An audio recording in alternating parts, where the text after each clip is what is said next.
How you doing? Welcome again to another Utility Administration Committee, Advisory Committee, excuse me. Can you pull your mic down a little, Larry, please? Thank you very much. Okay. So again, thank you. Welcome to the Utility Advisory Committee for April the 3rd. So we'll have, we check on the confirmation of posting, Josh? Yes, everything was posted according to the NRS regulations. Yeah, thanks. So we have a new member today, so I'm going to just ask everybody to either introduce or at least call your name, and that way I won't mangle anybody's name. We can start with Howard. Howard Anala.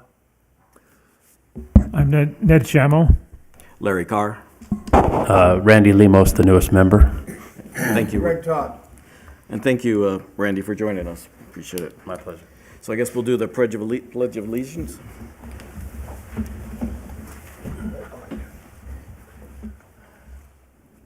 I pledge allegiance To the flag of the United States of America and to the republic for which it stands, one nation, under God, indivisible, with liberty and justice for all. Okay.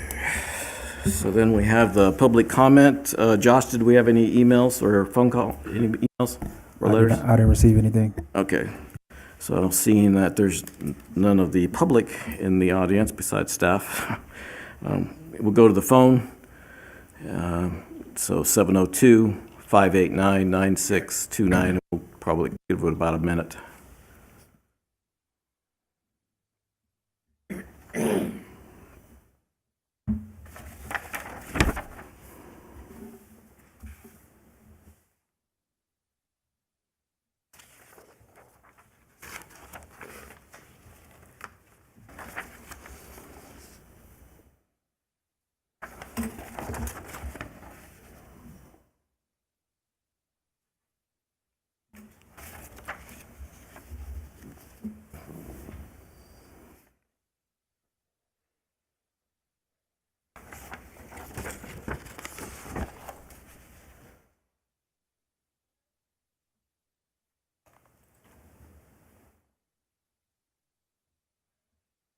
Okay, hearing no calls and seeing no comments, we'll go on to the agenda.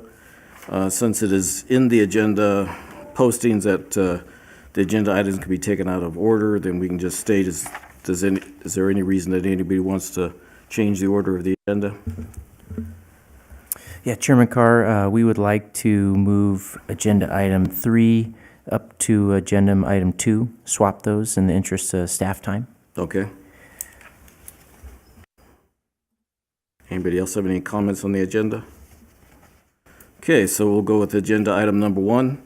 For possible action, approval of the November 9th, 2023 Utility Advisory Committee meeting minutes. Does anybody have any comments on the minutes? No, nope. So I have just one comment, is we can, I'm okay with the minutes except for we need to remove Marty. I think he was on there the first meeting after, and he's still on there, so make sure he's off, because if they had him as absent. With that, does anybody want to make a motion to approve the minutes? I'll make a motion to approve the minutes. Second.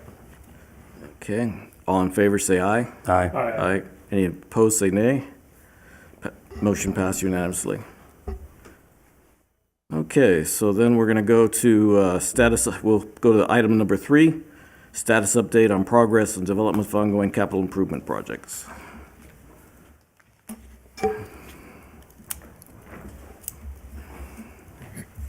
Good afternoon, everybody. Bill Bruniga, utility engineer. I believe you have with you the report from the city manager's reports that has a listing of our utilities CIP projects.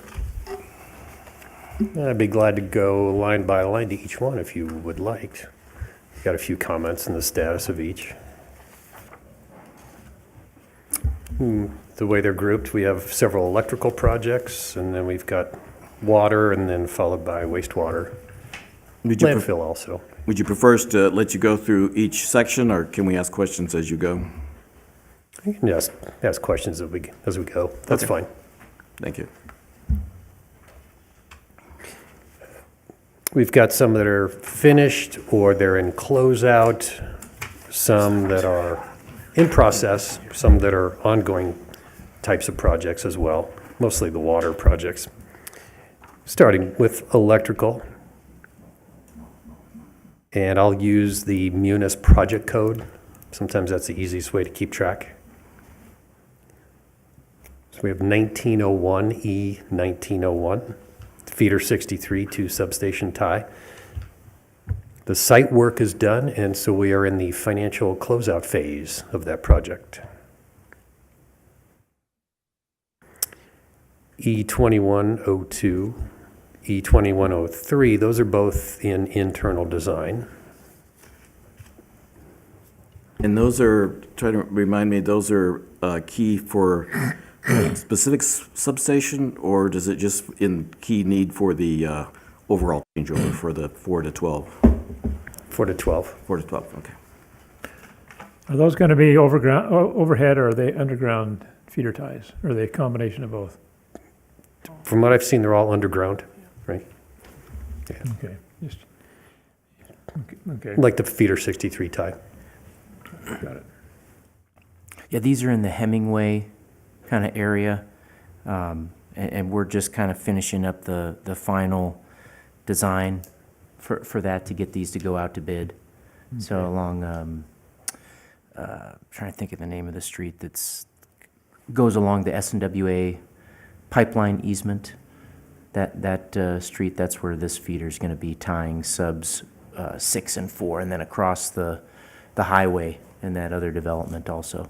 So will it involve the existing overhead line that goes down there now? No, it's all underground existing, so we're replacing existing underground feeders. It's just, just that it's old and starting to fail, is that right? Correct. I mentioned at one time, are you using the newer conductor, what is it? It's not the crosslink polyethylene, not the XLP, but the new, I can't think of what it is right now, but it's, I'm sorry. I'll talk to you later about that. I'll double check on the insulation type. Yeah, we could talk about that Yeah, I was further. just curious. I know that the old crosslink polyethylene was failing quite often. That's when they went to that new type, but I can't remember right offhand what it is, but I was just curious. No big deal. Okay. Thanks. 2201 feeder 14 to 24 tie replacement. Internal design will start soon on that one.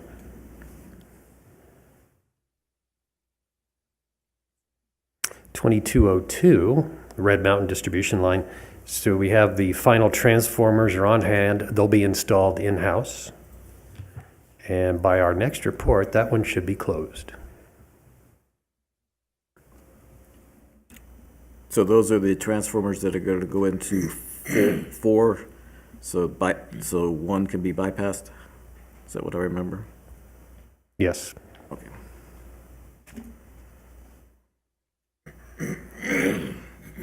And we've got the first of our major substation rebuilds, Substation 3, at the end of Adams Boulevard.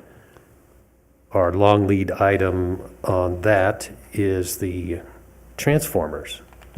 We've got a great design working with Colorado River Commission, and so now we're into procurement phase. And we had a bid on the 50 MVA transformers, and it was higher than we were planning on, $2 million. That would have allowed a lot of switching capability, probably more than we really want to pay for. So we're getting rebids on 33s instead. So we hope those will fit our budget. And they're still plenty adequate operationally. And then that will feed into Substation 4 and Substation 5 also, if we can keep consistent transformers. You say those are 33 MVAs? Yes. Wow, those are big, yeah. And what are we replacing? What size is? 12s. 12s. Yeah. Okay, so yeah, 10/12, actually. okay. And are we, so is work going to hasn't been work started on that, has there? Actual groundwork? No, no. Because we can do a lot of work before the transformers come in, can't they? Isn't that Yes. sort of that was the idea? And so it's still being, the idea is that they're just gonna move it over a little bit, the transformer, they're gonna start replacing it in a nearby location, and then switch everything over? Basically, yes. So these are the longest lead items, and this leads to all the ancillary gear that goes with these. So once we get all that organized, we get final specs, then we'll be able to do the final design and then start contracting and deciding the timing and the sequence of how we're going to manage the site work. Okay, so That all hinges on getting the transformers going. so really, we're still in planning progress, we're in planning phase, we're not in progress then? Am I reading the line right? Because it says we're in progress. So we're really just in planning still. I'd call it both. You know, when you're getting bids, that's getting closer, and it feeds into the remaining planning, yes. Okay. I was just curious how old those transformers are, for instance, in Substation 3. That's the one I'm familiar with a little bit. I've seen it. How old are they? Any idea? Or Yeah, the 40 existing years ones. old? 30 years old? Yeah. Yeah, they're probably close to 40 years. Right, yeah. Okay, I was just curious. But I think a lot of things that to remind, Ned's mentioned it in the past, and just want to keep it familiar, is that, and sorry, you help me out, Ned, is that the transformers in Boulder City usually are not heavily loaded. And so in a lot of cases where somebody stated that, you've got a 50-year life, a lot of times Boulder City's transformers aren't as that, because they haven't been heavily loaded. So it's just something to keep in case. Yeah, we always tried to load our transformers about half loaded in the hottest time of the year. So we never had to have them stress themselves. When we first got here, we didn't have double transformers. We had single transformers in each station. And we added a second one so we could load them both up about halfway. So they never experienced those really hot temperatures that damage the windings and the insulation like you would normally see. So they tend to last a lot longer by doing that. So it's just for when you have planning and some of the rate studies and stuff like that, just something to keep in mind, something to think about. It's not necessarily just off the book and that somebody back east might say, okay, we have to change them out because they're 50 years old or better. Okay, sorry. No. And then the new ones will allow that switching capability to really beef up our reliability even more.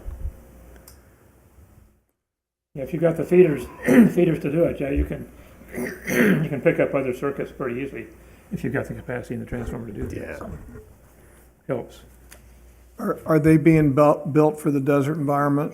In Yes. other words, forced Yes. oil, fan over, open air, forced oil, fan over, okay.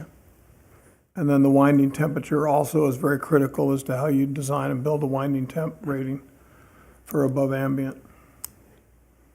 115 F. I know it's our ambient condition, one of the numbers we had in the spec. And so we're always watching for that when we get bids.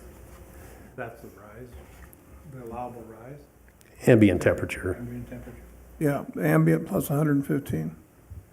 ambient plus 115. Yes, sir. Yeah, okay, that's what I was getting at, okay. Yeah, that's why I'm asking if it's oil, if it's over oil, fan over oil and everything. Yeah, I think they all have FO8 fan over oil capability. That's, so if you get into trouble, you can turn on the oil and circulate that And get that adds, temperature moved a lot and then add faster. some water to the fins to cool it Yeah, then down. you can do that too if you have to. We've done that. We've done before, yeah. Thanks. So to keep things efficient and economical, we are viewing substation 3 and 4 and 5 together as much as possible. Standardization. So that's pretty much covers the status for E2302 also, substation 4 rebuild. So we're calling that future, even though what we're doing on substation 3 is keeping in mind substation 4.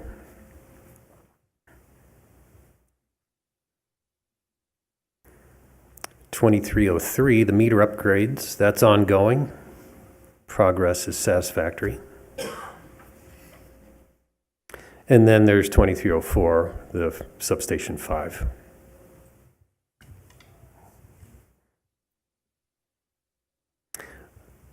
(2305), the feeder 54 cable replacement, and that's ongoing. Progress is good on that one. So with that, but with we should have that, and then see, we've got this other one already completed. I guess we have the other underground that was related to substation 3, so if 54 should be completed before we have to shut 3 down, so we should be in really good shape. Yes. Because I think that was gonna be close in the beginning. I mean, when we were looking at, this came out a little bit later, I think, than we anticipated. So everything should be everything should be in great shape then for the changeover. Yes. Yep. Thank you.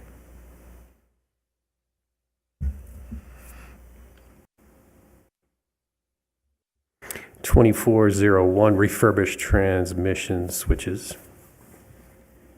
So we've got 798,000 available budget to be executed last quarter of FY24. Are those the switches that are on the existing transmission line going up Buchanan? Just those air switches? Yeah, yep, the ones in Buchanan. Have they had issues with them? I mean, are some of them, are they just get out of adjustment, or I'm just curious what the problem with it was. I guess you may not know that, but I mean, was just curious as much as anything. I think it's more of an age. Is it? Okay. Yeah. Yeah, because they are getting pretty old, yeah. Mhm. Yeah. I know they don't get operated very much, but it's nice to have them work when they do Sure. operate, so yeah, good idea. Distribution pole replacement, E2402. So we've completed that budget for this year. And we got 195 poles done. So we'll look forward to doing more next year. Is this from that study that was done a few years ago where they surveyed all the poles and just determined which ones need to be replaced? So are we getting close to the end of the poles that were found on that study, or is it kind of an ongoing deal? Yes, so the remainder, we need to get a count for how many are. So we're pretty near the end of the pole replacement, and actually for this project, what we're looking to do is broaden the scope beyond just pole replacements, and we have miscellaneous primary and secondary feeder replacements that we need to do that don't fit into, a traditional feeder circuit, and that's what we're looking to apply towards this project. Okay.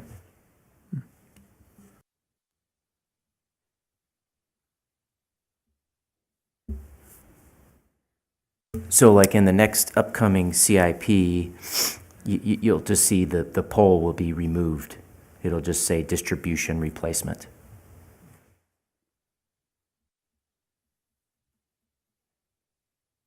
Yeah, a lot of the system is, 1931, so it's getting 90 years old. So some of that existing conductor, that 4-aught copper, the old rag insulation has fallen off of it, but it still works, but it's still up there too, so.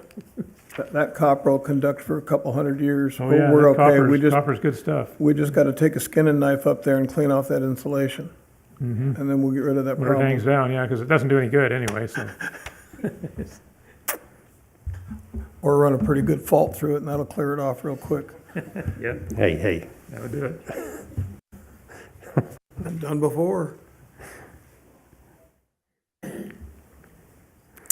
UE 182, the Arizona Street feeder. So the last task on that is installing the backup power generator. We've got the generator.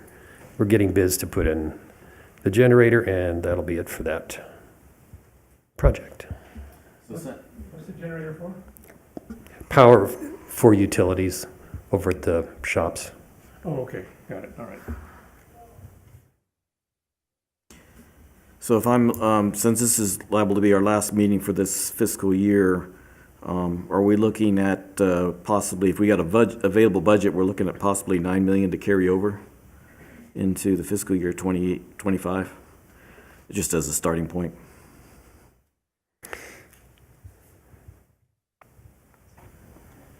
So I'm looking over at our finance support. So this report is through February 29th. So just keep in mind, you're going to have the expenses that we're going to do on the project. So I'm thinking we're going to be significantly less than that. But the big projects that we'll go over is of course, the Circuit 45 and the Circuit 63 and the Substation 3 rebuild. So if you add those three together, that's a big chunk that'll Right. go into next year. So just remind everybody that we still have a reasonable amount of carryover, and that sort of leads into when we talk about our budget, so. But this goes through February, so the expenses will still be March, April, May, and June. Right, but a lot of these, just as you stated, are in the planning stages, so Right. most likely we won't I think have that those, major expenses. those big ones will be there, but they're moving pretty good on some of the smaller ones. Oh, great, that's good. Any other electric questions? Okay. If something comes to mind, we can come back to it. I have one, Bill. On this pole replacement, you said you're gonna change scope and add additional scope to that project, is that what's going on? So the plan for the distribution pole replacement is to basically broaden that scope, because we currently have that ongoing contract with Summit for their additional services. So that could be on-call or capital. So because we're nearing the end of the pole replacements, we have several kind of miscellaneous distribution replacements that are needed, particularly in the girl streets that don't tie to a specific feeder project, and that's what we're looking to do with that. I guess my question, what I'm leading to is, are we going to add additional poles? I mean, obviously, just because we did this survey on the worst poles, I think looked like, to me, a lot of poles are in really bad shape. Are we gonna go through any kind of other surveys where we keep up with this pole replacement program? I think we'll continue to do assessments. So the one that we did, I think that was an outfit out of Colorado. I don't know if we'll use that same outfit again. Right. I'll have to talk to our folks if that's something we'll do, but it certainly will be part of our ongoing maintenance and capital program to replace poles that are needing to be That replaced. seems to be important to me, because it looked like we were doing a lot of catch-up work Yeah. with this last poles, where some were really sad looking shape to me. I'm not, electrical's not my background, but just from a maintenance and planning standpoint, I can see where that would be useful to get ahead of the game or stay ahead of the game somehow. Sure. Some of the ones that actually look worse than they are, there's enough material that they can last quite a while in our arid environment. But, the assessment is important for us to identify those worst-case ones, and we've got plenty on hand that we can... I'm sure people were shocked by the price it took to replace those poles, but Sure. sometimes you have to play catch-up, so. That's right. That's right, so, okay, cool. I think they've replaced pretty much all the cross arms in the system, haven't they, that were old? So Yes. that was the next big thing, but, Yeah. yeah, that was a good thing, so. Yeah, the poles tend to last forever in the west like this, because they're so dry, and especially that western red cedar, it's a good pole. It just lasts forever, it seems like, so. So they sometimes don't look like it, but they really are good. I agree.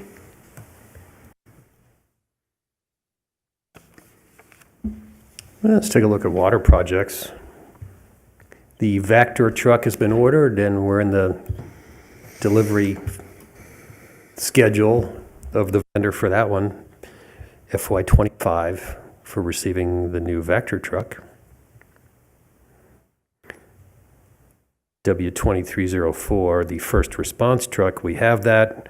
It was modified to make it usable on the streets, light bar. So that is complete.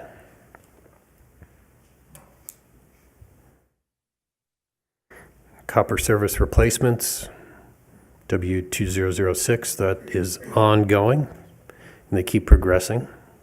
Finishing up Lake Terrace, as an example. The next big development area will be Del Prado. We're expecting 400,000 for those replacements. Now, the remaining, that's from at the end of February, this remaining 634, you know, is that there? Sorry. The remaining 634, is that ARPA money, or is ARPA money because I know we had ARPA thought going through 24, and then from this, the new copper is going to be new money. Yeah, so the way it's working right now is as the copper moves forward and we're spending that money, we're counting it against the ARPA funds. So then that money goes into the cash, goes into the water fund. The ARPA fund then is put into the water fund. The way it works is that's already calculated, the ARPA funds are already calculated in our rate study and in our utility budget. So it's not going to be, if you look at the last rate study, that was part of the funding in there. Right, but So you're not going to see like money, like a deposit into there. We've already put, well, at one of these meetings, it was stated that we would see the money as it was spent, put into it. That's what I'm tracking. Maybe I misunderstood something, but I thought it was stated, because it's a matter of, yeah, you showed it being used, but then you've got to show money, how it's going against it. We want to make sure that the money doesn't come out of the available cash, it comes out of the ARPA. I guess because when I was trying to track this in the past, and so it's been several months since we've met, so maybe I misunderstood something. Good afternoon. I'm Cynthia Sneed, the Finance Director. Just to clarify the accounting mechanics behind that ARPA money, we have received the cash already, but we haven't recognized it as revenue until we have the expense. The expense happens first, then we recognize the revenue. So when you say the money, it could be interpreted cash, or the revenue recognition piece of it. So you're both right. Right. That's where this, and when we talk about the budget, it gets really confusing because each aspect has different, so when you're looking at the actuals, when you're looking at the budget, and when you're looking at there are different, reports have different numbers. correct. And so trying to keep track of, so when I'm looking at the city manager report and looking at the cash available, then I would expect that to go up if there was, as the money was spent. And it depends unless it gets out, it might get balanced out. But in this year, it would probably be, might go up, whereas next year, then it's just going to keep on going down with the expense. But I guess it's something that's hard to track, but thank you for the clarification. Smoke and mirrors. See, Bill, I had one more question. Are the copper services, this replacement program, is it replacing damaged, worn out PVC with copper, or is it replacing the old copper services, existing copper services? I can answer that. Yeah. I can answer that. It's replacing the old polypropylene pipe that was put in those developments That's as what- a shortcut. That's what I thought. So, because I know originally the town was all copper, and then they decided to start putting They the, made a shortcut, and now Polypropylene. we're paying dearly for the shortcut. right. Some places they put PVC in. I don't know if the PVC is holding up okay, but, If it's been backfilled correctly, it's good. But I would love to take and go out with an amp probe and put it around the neck of the meter and see what kind of current is running through that water, because that polypropylene pipe is what's being eaten up by the current of the electric services. yeah. No, when the town first, was just kind of a point of information, when they first built the city, everybody had copper services, and so the city relied on those copper services as a grounding, returned from all the houses. The house meter panels all had grounds that went back to the copper water line that went back to the substation. And then they started putting in polypropylene and PVC, and they started losing some of those good ground connections that went back to the station. And so it's interesting over the years how things changed, but that's why I was curious.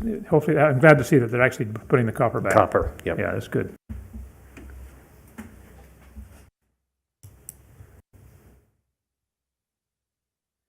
Next one, W2006, no, I'm sorry, 2008, El Dorado Valley potable supply line, the PRV design. That starts with water modeling, and we're finishing up water modeling for that line from Twin 5 all the way down the whole valley. And so we're actually getting bids for the design work for this now also. But it all started with getting the modeling done first.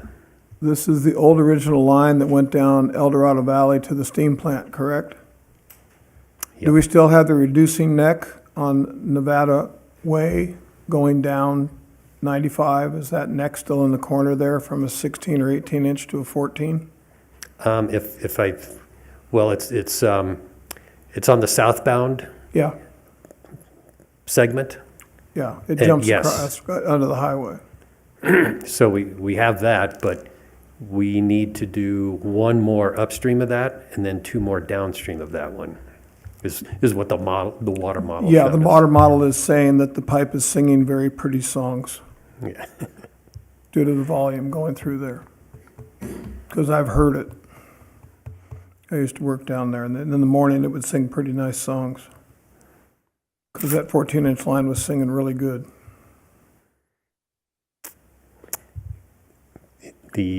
So built for the power plant, although, or now, we're having more interest in development in El Dorado. So now that line is being used for more than just the power plant. Yeah.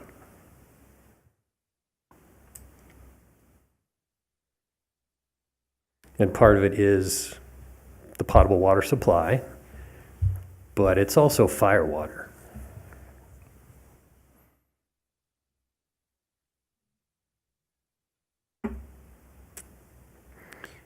$2103, reservoir improvements. So our first project for reservoir improvements is installing circulators. This is to help our THM and residual situation, which our one THM concern at this point is at the very end of that line out to El Dorado. That's the one sampling point where we get close to the limits on THMs. That's down El Dorado Valley Drive. At the end of El Dorado Valley Drive. Yes. Yeah, very familiar with it. What does THM mean? It's a byproduct of the chlorine disinfection. So as chlorine dissipates, or some people say as it burns off, well, there's chemistry residuals that are undesirable. And there's ways of managing a reservoir to eliminate those. And part of this is keeping throughput of the tank going, and they call that turnover. So water is not sitting in our reservoirs for very long, Yeah. just for that reason. So, and we don't have any supplemental chlorine disinfection either. We are relying on what we get supplied by SNWA. And we have to keep the water moving, so the chlorine is still effective all the way to the end of every service line. You touched upon pumps to circulate the water within the tank. We used to use propellers with a very low-speed motor on them, on the top of the tank, and dunk it down in the water, and it would circulate the water in the tank. It worked very well, and it was a very low-maintenance item. We just issued a purchase order to get several pretty similar to that. A drop-in unit. Yeah, and it had about an 8-foot shaft on it, and it would really turn it at low RPM, but it would run, I can't remember what the numbers were, but it would keep the tank stirred up pretty significant. You had a dead spot, you could put another one in over there and get that area circulating also. There's a style that's very popular with the other water purveyors in the valley. It's similar to that. It's more of a jet flow style, but same idea. So it's about $100,000 to get units for all of our potable reservoirs. And one spare. Yeah. THM does trihalomethanes. Oh, yeah, okay. I know what you're talking about now. Yeah. And if that works, then we'll be happy. There's an additional method that we can add if we need to, which is adding ventilation in the airspace above the water. Yeah. And we didn't want to get into that just yet unless we really need to. As long as it's 24 by 24 that people can go swimming in it, we're good. So in the minutes, I believe I read in the last meeting minutes that, I guess I had brought it up about having what reservoir was offline. I think, what was it, Reservoir 5? Did I remember that correctly? Do we still have one of the tanks out? You want to No. Valley, have it away? Oh, so the reservoir in Hemingway, the above-ground steel tank? I think that's what, yeah. Okay. That one is permanently out of service. Scrap metal. Permanently, okay, so that was so instead of repairing it, we're just taking it out. Do we need to replace it, or what do we? So in our modern era of reducing water usage, residential water usage, it turns out that we cannot keep enough water going through that tank. Earlier, I mentioned the idea of the residual chlorine and turnover and how we need to keep water moving through the tank since we don't do any supplemental disinfection. So there's not enough water to keep that tank active. That whole neighborhood can keep getting supplied by the other reservoirs. And the usage kept going down to the point where they couldn't keep the tank turnover adequate. So it's currently out of service. And I said permanently, if something changed, it's still there. But at this point, it's out of service. So that'll save us some future maintenance costs then also. Because like I said, I thought in the minutes it said it was not $1 million or something. It was quite a bit of money that was going to have to be spent. I thought it was on that one, so maybe I misunderstood. Oh, to return it to service? Yeah. Yes. So there's that reservoir out of service, no plans to put it back in service. We're also looking at one of the raw water tanks. So hopefully that's not confusing. So that's the east tank, way up, the tall skinny one up on the hill, on the east side of town. So that's raw water. And we are studying that tank because we might need that one to supplement the raw water system, especially if we switch the municipal golf course water supply over to raw water. I thought we were. No, we're still studying it. Oh, really? Okay. I thought, okay, because as we get to the budget, that was what was determined in the rate study, used that for a specific aspect, so. So there's the tank, if we really need the tank, because we have an existing raw water reservoir, and whether we really need the east tank as a part of that. The status of the raw water switchover, is that definite? We're still studying. The plan is that we will be converting the municipal golf course to raw. So there might be some operational considerations, particularly in the summertime, that we've got to make sure that we have enough supply, to meet the total system needs. But that is the plan. Is there an existing line that can be used for raw water from the east tank to the golf course, or would you have to put a second line in, basically, to do that? It would connect to the whole system that does lead down. The whole raw water system. So basically, the network is such that it could be done then, Yep. huh? Okay. Thank you. And we've got one raw water reservoir. It's called Black Mountain Reservoir on the west side of town. That's underground. And that's what we currently use for all raw water supply. So the concern would be if we ever need to do an outage, or if we do switch over the golf course, do we now need that backup? And it would be about 1 million gallons. It would take some refurbishment to put it back in service. And we've got a cost on that, an estimate of about $1 million.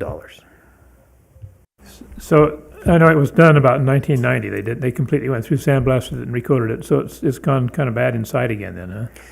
The coating needs refurbishment. The steel is still good. Oh, is it? Oh, that's good. Yes. At least it could be fixed then. That's good.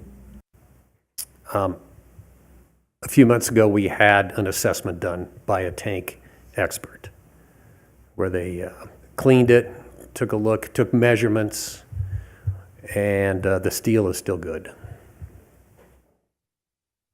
So the coating and the corrosion prevention system needs to be refurbished. Cathodic protection.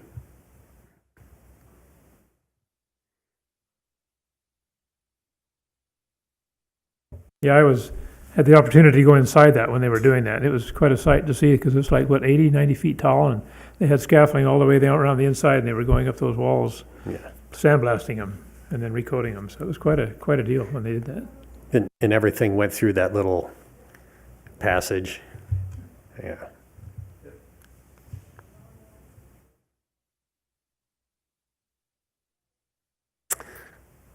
Taking a look at W2104, butterfly valves, this is one of our projects that is in process where as they discover them out in the field, then they replace them. So we describe that as being in process.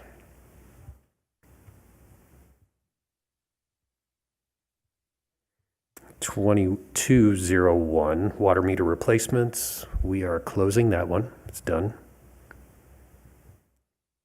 Now, that's just, so we're not, we haven't finished the water meters, so I guess is that another capital, if I remember right? Because that's just was that the grant one? The one that we had doubled with the grant? So it was just a partial. So that will be coming back with, I forget, do we have that on the, I don't think we have that on the capital for this 25, do we? Or do we? I don't think we had that for water. This one we're closing out because we still have large meter replacement line item. Yeah, but we still have a lot of water meters. I guess that's one thing I'm not positive. Do we have the water meters for the residential been mostly completed, or we have a lot to go? So we have about 30% of the water meters replaced with the AMR meters. So that's something that we can bring back in capital. The automatic meter reading. Yeah, there's another grant that we're seeking to apply for. So the funding went up a little bit, Water Smart. So last, it was 22 that we had applied for that. We finally did get the payment recently. So, that's good. And the next grant is another 100,000 match. So we'll be looking to add 50-50 share. So we'll be looking to bring that back with a grant from the Bureau of Reclamation. Okay. To Thank keep you. going, yeah, a lot more meters.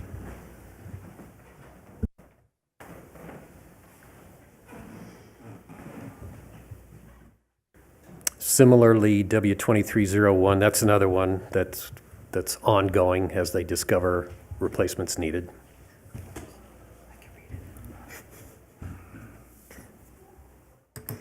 (2303) covered parking for pipe materials. That's over at the shops. We've got materials that are exposed to the sun. They just need some kind of a cover.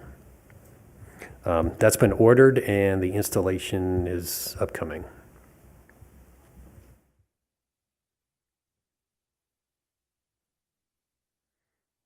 Obsolete fire hydrant replacement, 2305. Again, that is ongoing as they discover hydrants that need replacing.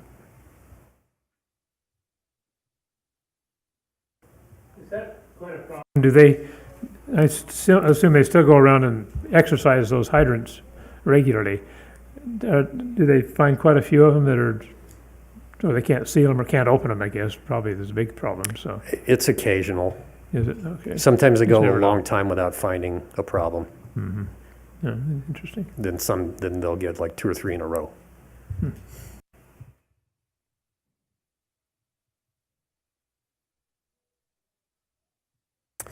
Our out-year project, the 14-inch line to the solar field, PRV project, 2306, no change on that status, still calling that one future.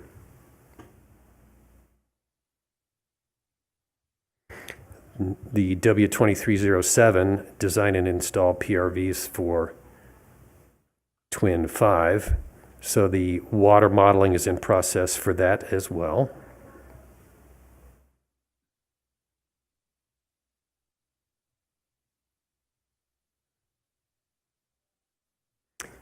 Large meter replacement, 2308, that's ongoing.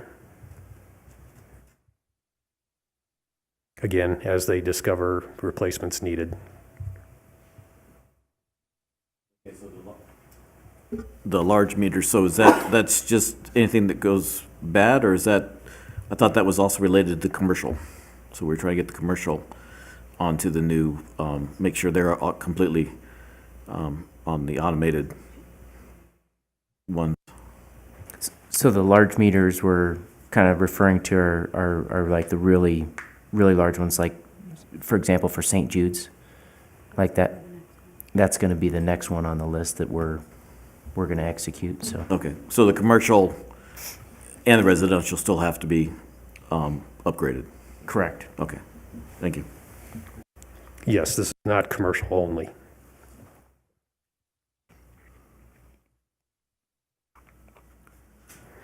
(2309), the SNWA casing project, so that's closed.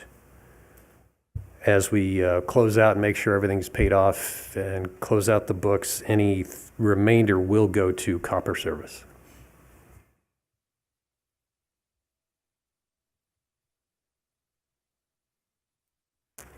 (2401), PRVs, that's down at the airport. That's our other place where we get some high pressures at the downhill end of the water line. And modeling is in process. We'll probably need at least 2 of those.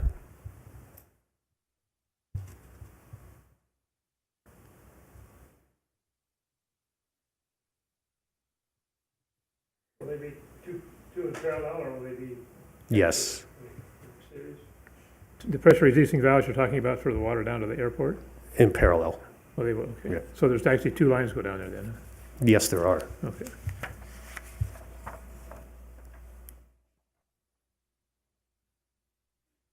That's all our comments about water CIP. Taking a look at wastewater, sewer, our S projects.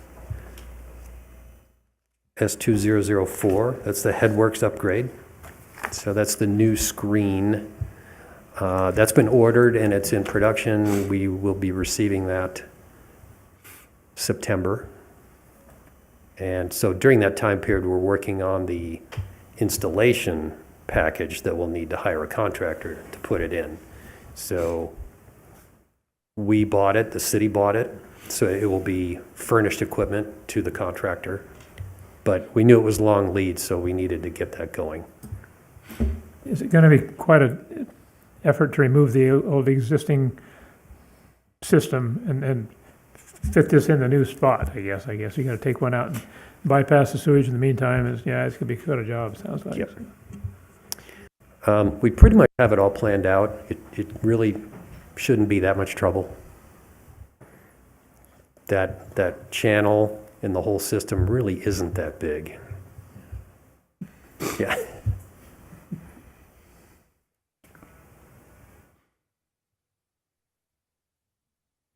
S2103, rehabilitate sanitary sewer.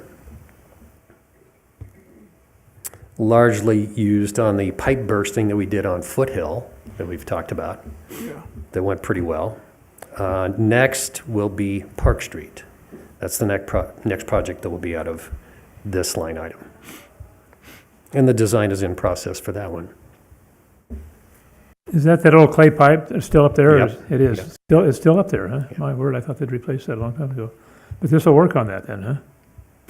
This idea works Yes. on that. Oh, yeah. That saves a lot of time and money doing it. Oh, for bursting? Yeah. Oh, no, we will dig that one up. No. Yeah.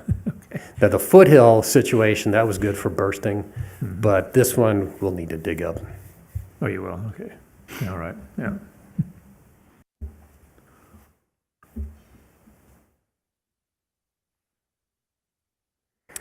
S2201, lift station number 1 improvements. At this time, that is focused on the odor control project.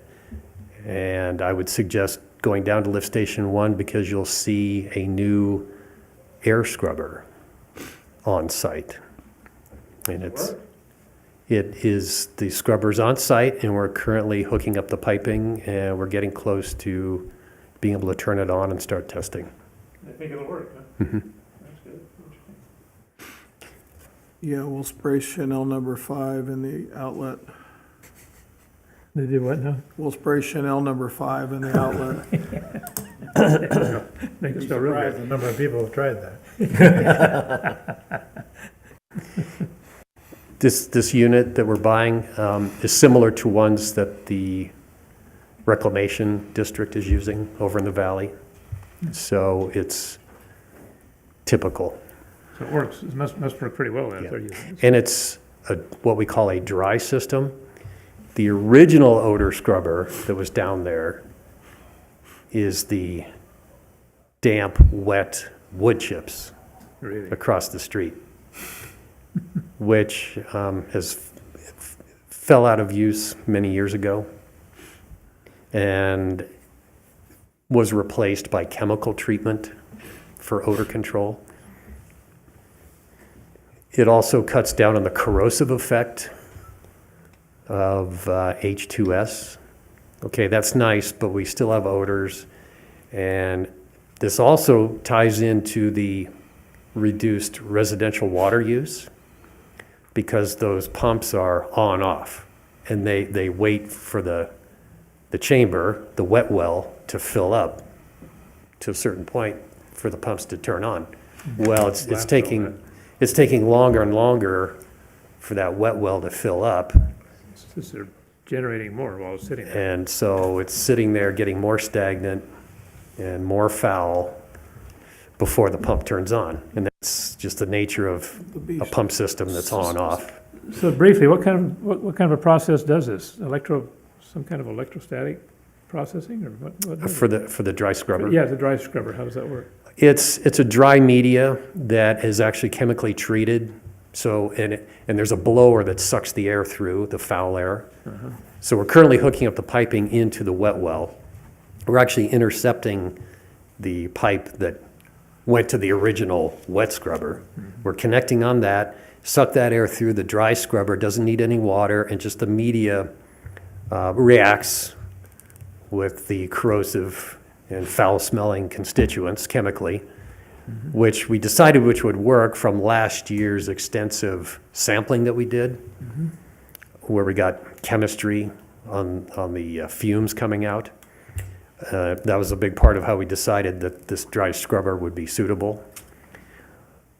And it doesn't last forever. So I'm expecting that the first charge in that tank, when you go down there, it looks like a tank, that should last us 3 years. So will this take care of the problem of the water being pumped up to Albertsons, then it hits the pipe up there, and that's where you get all the smell up there? Is that going to take that away, or is this something that could be put up there as well? That's an excellent question, because at the same time, from the same vendor, we bought a second smaller unit that we will install at its outlet by Albertsons. Hopefully it Yes. works. That'd be nice. Problem with that just treats the air in that wet well. Different down the pipe all the way up to Albertsons, it's still cooking, Yeah. and when it belches out, it's another It's problem. sort of exposed to the air at that point. Same problem in another Yeah, it place. just pushes that up, I know, so that'll be interesting to see if it It's works. kinda So like- with the extra unit, that's what the solution will be. Okay, Kind of like a black water tank on an RV. I know about that. Yeah, when you cook, when you open it up, it's, yeah, you know what that is. Pretty right. Yeah.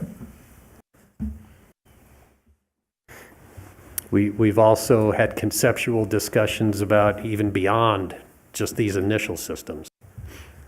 So Bill, is that a carbon unit, or what's the media? It's, Something else? Proprietary. the vendor describes it as proprietary. So activated carbon plus whatever else they put in it. Yeah. Now, for our concern, Activated carbon. Yeah. Oh, okay. Well, I mean, we have to plan for that replacement. I mean, that's because, I don't know, I haven't seen the construction of it, but that's usually the downfall of systems is exchanging that media at a later date. So, Good question. So the tank is permanent, but this media inside, I'm kind of picturing it as like a big pile of steel wool looking, sort of. It has to be light and fluffy enough for the air to pass through. And it gets used up eventually when odor breaks through. And I mentioned 3 years. I think this first charge in the tank should last that long. It vacuums out. And it's not considered hazardous, so we can landfill it. It's not like an easy retrofit. Pull it out pretty easily and put a new one back in and then get to go again. So, Yes, yeah, just the media. yeah, just the media. The tank stays. oh, you have to replace. Yeah, it's kind of like on a PVC bed or a stainless steel bed or Whatever something they that, yeah, it works. Yeah. The tank, it's a poly tank, it's a secret. plastic tank. It's a secret. I see. Okay, got it. I'll have to go check it out. Yeah, right. It's always a secret. You gotta buy it from them. Yes, I know. That's the key part. Mhm. Only if they're in business. Yeah, exactly. Yep. I'd encourage you to go take a look. The installation's coming along. So,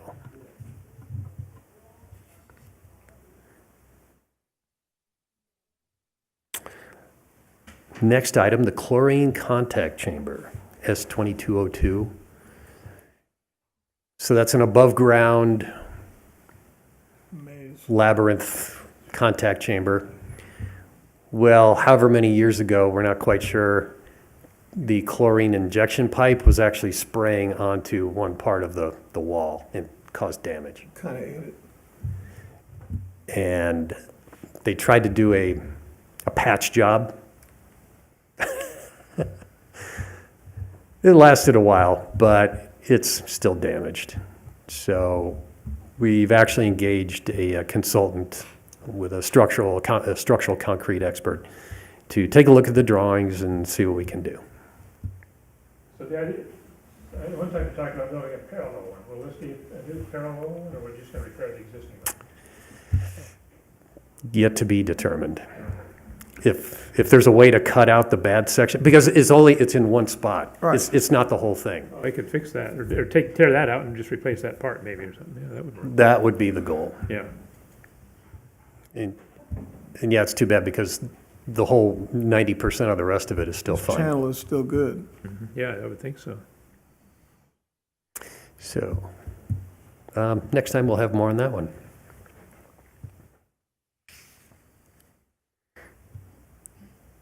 (2203), the aeration basins, kind of across the street from the contact chamber. We are holding off on that pending the current SNWA water reuse study. And that actually applies to, let's see, what else? I remember that was an old soil cement operation, the way they built that. Is that just all gone deteriorated now, that the concrete that was around those, that lined those basins? I remember when they built it, it was just they mixed water with cement and kind of just put it in place. They were pretty thick and it seemed to work pretty good, but I don't know how long it was going to last. That was 40 years ago probably. Yep. Still good, Is it really? but there is deterioration. Depending on what direction comes out of this water reuse study, where we'd rather wait for results on that before spending on that, because they're Probably still good idea. largely good.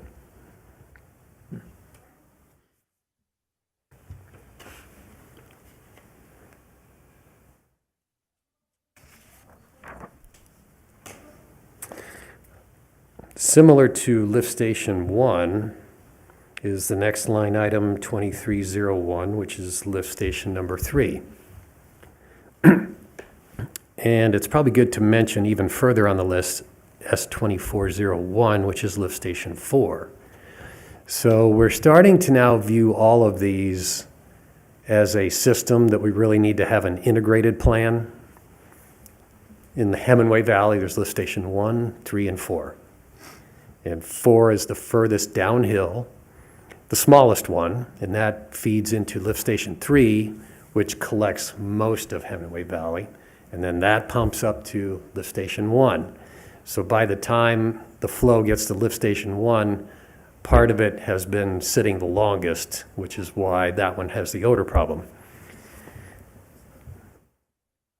We're having some planning discussions about if there's a way to just integrate the way all 3 of those are being operated to just improve this whole situation. And by next time, maybe we'll have some more suggestions to share.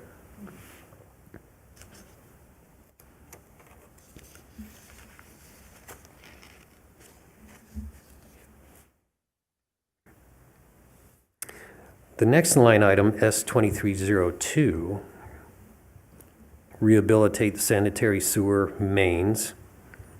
So we are scoping that in conjunction with street paving.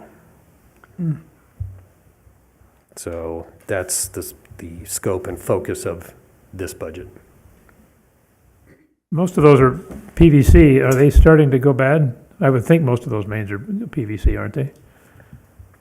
Yes, Are they starting to go bad? in certain places. Really?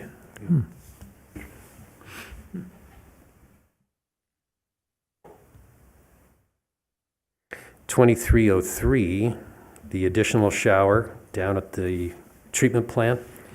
The shower is usable, and they're in final punch list mode on that project.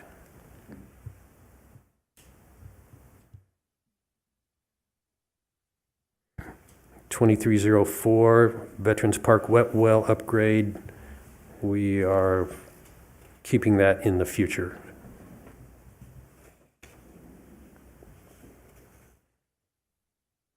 (2305) the chlorine generator. That's another one of these items that we are waiting on the SNWA study before moving forward on that one also.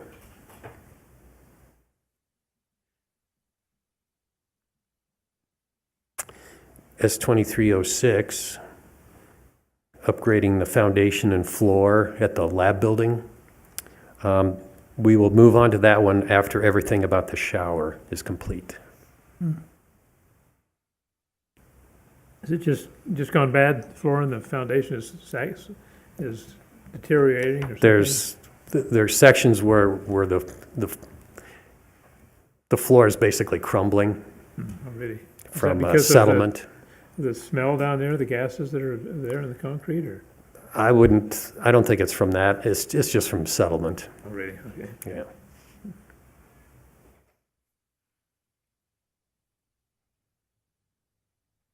And it's the southwest corner of the building. Okay.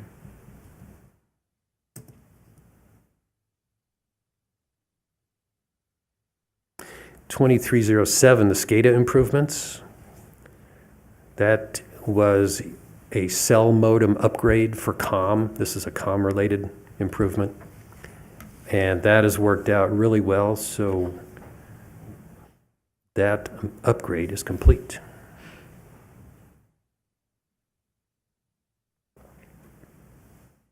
That was moving away from radios to using cellular modems, which are wireless, and they work great.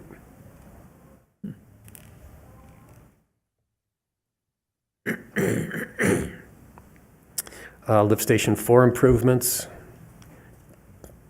2401, I referred to that earlier as a part of, now we're just viewing all the lift stations. In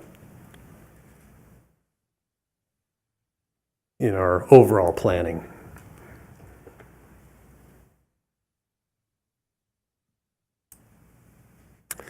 Sanitary sewer upgrade 2402. This is the one that has EPA grant of $1 million, which we're not showing that in these totals. This is cost sharing, or you have to do some cost matching. So what's on your list is our part of it. And since it's federally funded, that requires the NEPA process, the Environmental Policy Act. So we have to do a certain level of environmental impact study. Now and we are going to, our current plan is to rehabilitate deteriorated manholes. So the environmental impact is none. So the lowest level of environmental impact study is all we're planning on doing. But we have to have it done before we can get the grant money. So are a lot of those manholes falling apart inside? Yes, and so there's different levels of deterioration, whether it's cracking or corrosion. So the other step we need to do to get the grant money is to actually get some construction cost estimates. That could be lining, it could be mortar lining style, the cast-in-place plastic liner we could do. We hope to avoid just outright replacement. Hopefully all of them can be repaired to some degree in place. So have any idea what percentage of manholes need it? Half of them, or 10% of them, or any idea? Less than 20%. Oh, really? Okay, that's not too bad. In order to get that grant, we're gonna have to rename those things underground substructure entrances. Manholes are not listed in the federal vocabulary anymore. Really? I guess not. Okay. Politically correct.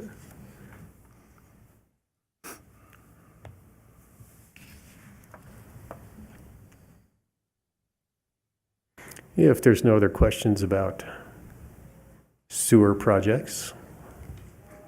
Landfill is pretty brief.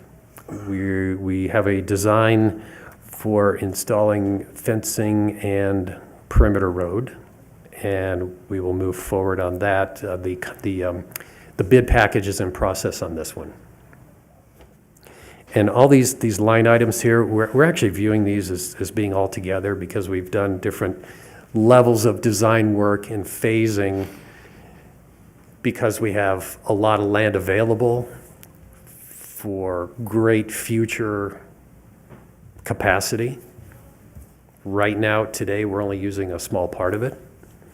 So we have to show a plan of, well, how would we ever fully build out all the land, which parts of it will be decades down the road.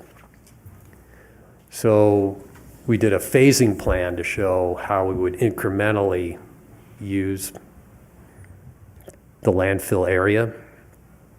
And part of this is controlling runoff. So we have a lot of interaction with Nevada Department of Environmental Protection. So controlling trash blow off, controlling water blow off, or runoff, excuse me. Those are the first things we need to address, even while still managing just a small part of the overall footprint. So that's the first construction project that we have planned, is to do a perimeter road and fully build out the perimeter fence of the current operational area. So are you gonna build like a coffer dam or something at the wash that drains Yeah. the thing and just basically retain any water that comes down? Okay, that makes sense. Now, so does this money cover that, or are you going to need So more in the future capital? The first step is a perimeter road, which you need for adequate inspection, and a fence. That's what we're going to do first. So we have 867, well, actually, we have 845 left. Is that going to be enough, or is that going to need to go into future capital? That should be enough. We'll see how the bids come back. Just for that much scope, the road and the fence. And it's pretty elaborate. There's a lot of excavation that needs to go on to really fully build out the road. But we're just talking about a dirt road, right? Not A lot of cut and fill. But still, yeah, that's what I was wondering, if that was going to be enough money or not. Yeah. Thank you. We've talked about more than one fence. There's the ultimate boundary around the furthest extent. But then there's an operational fence that you put right around where they're working. But then there's preventing access, so there's another inner fence for security and blocking the trash.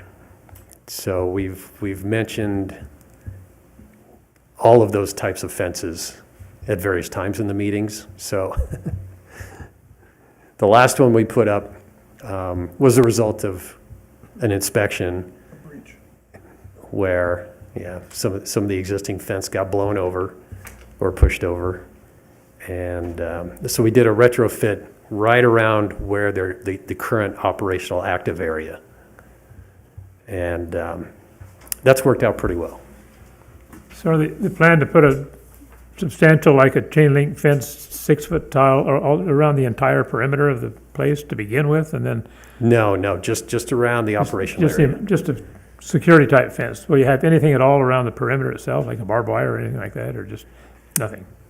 So the furthest outer property boundary? Mm-hmm. No, Okay. not yet, no. Because it would probably not last that many years Yeah, before it had to be replaced. So.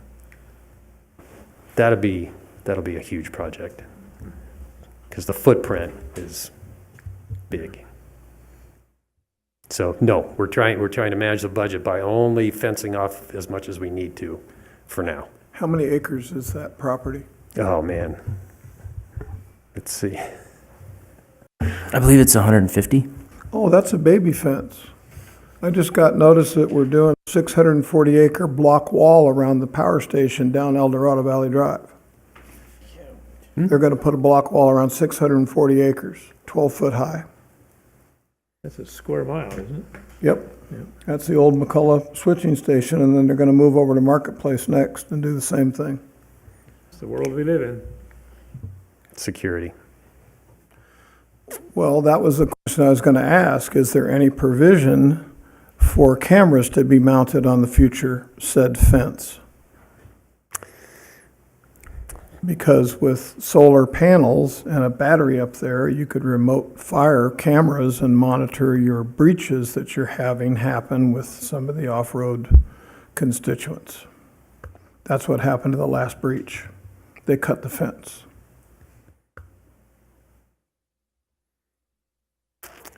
Not planning on cameras as a part of this scope.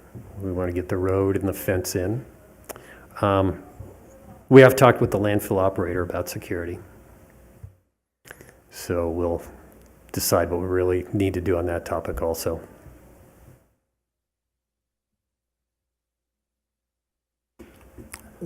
I was just curious how, some of that landfill's maximum height now, right? Or quite a small portion of it is, you take it to the maximum height and then you just go out, right? I was just curious how much of it's in the maximum height, because I noticed it has gotten a lot bigger lately. I don't Any believe idea? any of it's in the maximum height yet. Oh, it isn't? No, yeah, it's not. Really? Oh, wow. Yeah. And then the longer we leave it at this level, it settles and we have a new layer we can put on. So if you've been out there at all, but the tallest level that you see, so they're filling in on the other side of that, the backside, so we don't really see it from the road. That's the current active area, which works just fine. They don't need to keep going up to the top of the existing hill. I do have one question on this landfill expansion operations deal. It might be a little bit of a stretch, but is the city of Boulder responsible for the concrete receptacle cans down on Nevada Way as part of our budget as landfill expense, or is that the owner of the landfill? I know they pick them up, but I read years ago when I started on the committee that we, the city of Boulder, put those in place and we were responsible to maintain them. And I don't know if that's a line item on this landfill budget or if it's a separate thing altogether. So the trash receptacles? Yes, sir. There's actually a map that shows where they're at in the city. And the reason there's another restaurant getting ready to open up on the corner and the cans are way over full. And I was wondering if the city's responsible to place another can there or the operator of the landfill is responsible. So we're responsible to place another can, and you are correct, we are responsible for maintaining those. But is that part of a budgetary line item? It's not in an individual capital project. Okay. It's just operations. Yeah. And then we pay them to do pickups. And there's been times where we've paid them to do additional pickups in that area. Yeah, it's not working.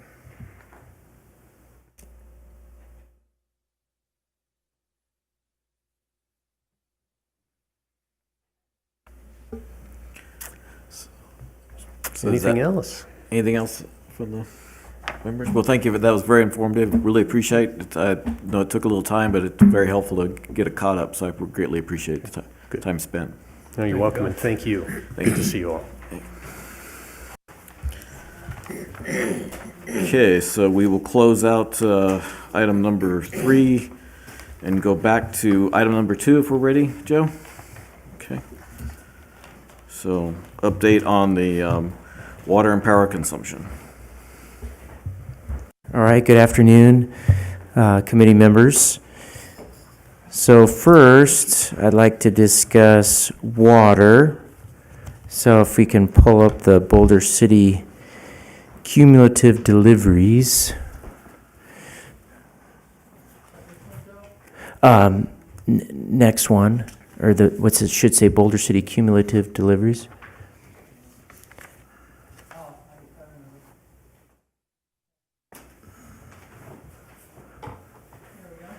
Thank you, Holly. So you'll notice we're through February, and you'll see this is in page 12 of your packet. So you'll see the percentage change both from 22 to 23 in this report, as well as the percentage change from 23 to 24. What's not shown here is the percentage change to the 3-year average. So you'll see in the month of January, we did have a little bit more water usage than we did from calendar year 23, but it still was below the 3-year average. And then for the month of February, we were also over a little bit from calendar year 23, but we're still below the 3-year average.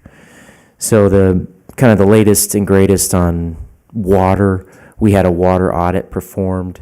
That was through Kavanaugh and Associates through the SNWA. And the results of that study from FY22 found us at 9.4% non-revenue water loss. So that's water that we're not, 9.4%. And so, we're investigating several opportunities to reduce that number.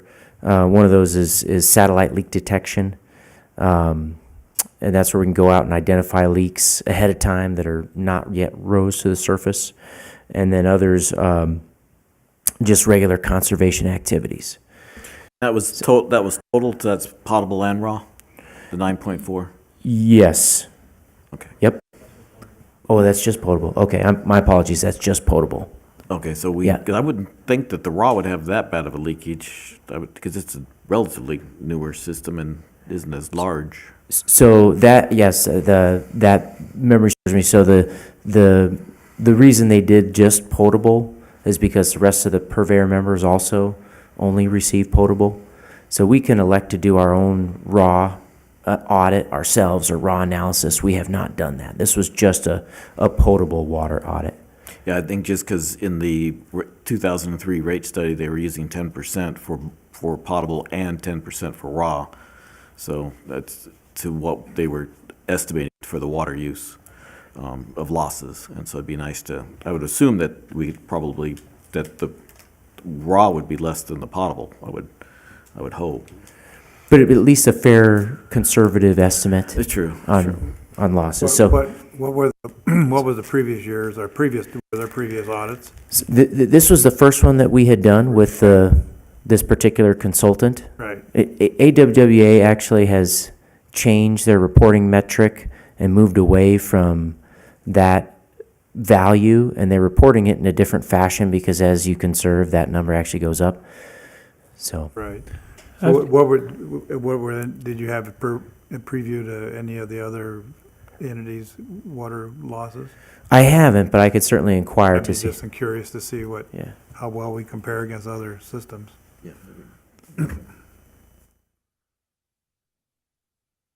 One of the get that. things that I'm a little bit concerned about is as I ride around, I've got a bicycle, so I'll ride around town and I'll look, and it seems like more and more people are going to desert landscaping, and they're basically doing away with their lawns.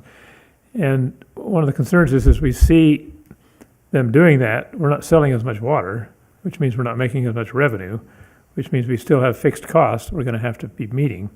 And at some point, you have to keep raising the rates on the water to cover expenses, but it'll just keep getting more and more and more expensive to where the town basically will not have any grass at all anymore. And maybe that's the goal, but it's a little bit disconcerting because it's just gonna get more expensive to have water in Boulder City. I guess there's not much we can do about it, that's just the name of the game. But a lot of this, we're probably seeing a lot of these decreases because people are actually going to the desert landscaping and doing away with their grass, I would think. Well, but is water loss does, what goes through the meter is accounted for, so that's not a water Correct. loss, right? Correct, Oh, yeah, so, yeah. so this is what you're talking about? Yeah, I was talking about water that doesn't go through the That you meter, don't- Yeah, Yes, unmetered water. That makes sense. non-revenue losses, Okay, So like yeah, that makes leaks and sense. crap like that. leaks, yep. Yeah. But you absolutely are correct, Ned, on that. In fact, they're incentivizing from $3 per square foot this year to $5 Right. per square foot. Yeah. And that Is there means move we're turf? gonna have less and less, we're not gonna be selling much water, but our costs are still fixed, and so we're gonna have to keep increasing the cost of the waters for everybody, and anybody that still has grass, which I guess they don't want, but it's just gonna get really prohibitive for them, so it's just one of the things that's gonna happen, I guess. Yeah, we'll have to look at that and we have with our rate study, but the next time we do a rate study, we'll certainly need to look at the Right. fixed charges. So are there any questions related to? I have one, Joe. Yes, sir. We're talking about losses. The parks, are they metered? Yes, So that can be captured as not being a loss, correct. but neutral. And all the city facilities and all the city land is all got meters on it? Yes. So where do we plug that into that graph? We're not charging the city for the water. The ratepayers are paying for that water for the city usage, that the city's using. So this is just cumulative deliveries for the whole community. So it includes all that. Okay. But that's what I'm trying to say is, in other words, Ned's brought up a good problem, or a question that the citizens are paying for the water usage the city's using in their facilities and buildings. Correct. Whereas it should be a budgetary item that the city building and utility areas are contributing to our water fund. Well, they do. They pay the, Wholesale rate. correct. But the problem is, the citizens are paying the retail rate. So if they're using water, why is are the citizens being burdened for city building usage of water? Let's go with that on the budget, because I think Okay. this is consumption, so let's look at Well, I'm trying to figure out how the losses are being captured. Are the buildings being metered, and is the metered rate no, the losses, that's a great question. Okay, so now if you've that- got a yep. park, like for example, years ago, I used to walk the dogs out here and they pulled all the backflow preventers out of the grasses in this whole park area. No backflow preventers. That's a requirement for irrigation. But we, the city, because I'm a member and a resident of the city, watched them pull all the backflow preventers out. We don't need them anymore on grasses. You have to have them. You can't have an electric valve in a box and not have some way to have an air gap should something go wrong and try to pull water back into the system. I questioned that. They said, don't worry about it. We got it all under control. No, but I appreciate the losses, and that's a good question. So let's get into the budget, on the budget aspect, because that's actually, it'll help with the admin fund some too. But Greg, that's a revenue loss, though, not a water loss, right?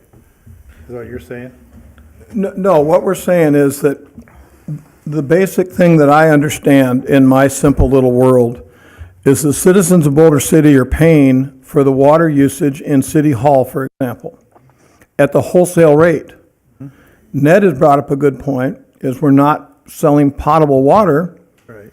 the citizens are gonna have to pony up more money for the city hall and other outbuildings that the city owns and runs, the police station and the library and. That's a revenue issue, not a water loss issue.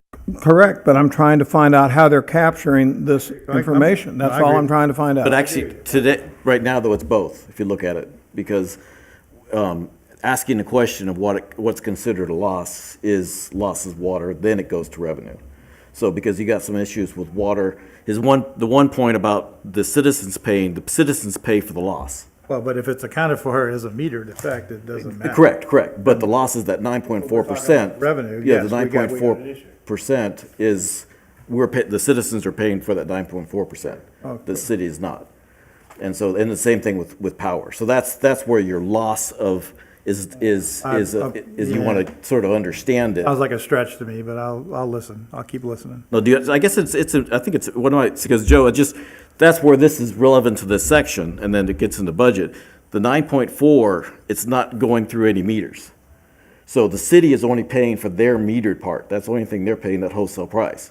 So the 9.4 that's not going through a meter, then the citizens have to make that That's a cost lot. up. You still have to pay That's, for the I'll water. go with you. Yeah. So that's where so that is important. Right, right. Because it's, if the losses were to increase, No, that increase, yeah, I understand that. so that's where that's relevant to this one.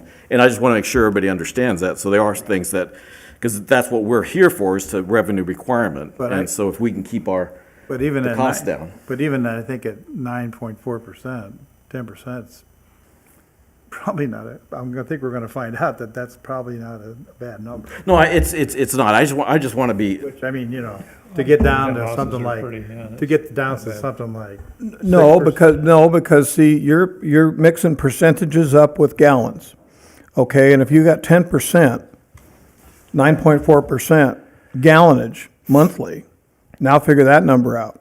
Yeah, but And still, it's a heck of a number. And the problem is that I come from a very large metropolitan area with water and power, and we had people stealing water and stealing electricity. right. So all I'm trying to do is make sure that we squeeze every drop that we can out of that water that we can make revenue off of. Well, a lot of that is bad meters that are slow and haven't been replaced for Well, 20 I mean, years or 30 years. Just the accuracy of Yeah. timing of reading of meters is an issue as well, so. Yeah, so. That's what I'm saying. lot To of get issues down, I think, to get down to 8 or 7% is Yeah, that's pretty good. difficult, Yeah. a No. difficult task. no, I think I just want to try to keep it, make sure, like I said, to understand. No, they I should- agree with There's your one thing that's saying the revenue. number's reasonable, there's another one just so we understand. Because for instance, if the parks weren't on a meter, then the citizens would be paying for that. And in the rate. So we pay for it in taxes, then but we pay. Right, but if you charge the city for it, we're gonna pay through other revenues to pay for that water. Right, but they don't pay for, To separate that. they don't pay the infrastructure. So I think the interesting point, though, is just to understand what is responsible by the rate and what's responsible by the city. That's, Each meter should have its associated revenue cost for that meter, and then whatever rate they're paying is another issue as well. right. It's just, I think, just trying to understand this, that's the Understand. reason why I'm pushing it, sorry. I just, for the people that might be watching this, Sure. Southern Nevada Water Authority meters the water to Boulder City. Mm-hmm. Boulder City meters the water to everybody, right? Correct. And there's a difference between of 9 point something percent between what we pay Southern Nevada Water Authority for and what we get revenue for, That's correct? Yep, that's what. Yep. And that's almost 10% of the water that we use, which is a lot of water, right? Right. And that water is lost in leakage mostly, or in bad meters mostly, or, I mean, what other areas, how do you lose that? Yes.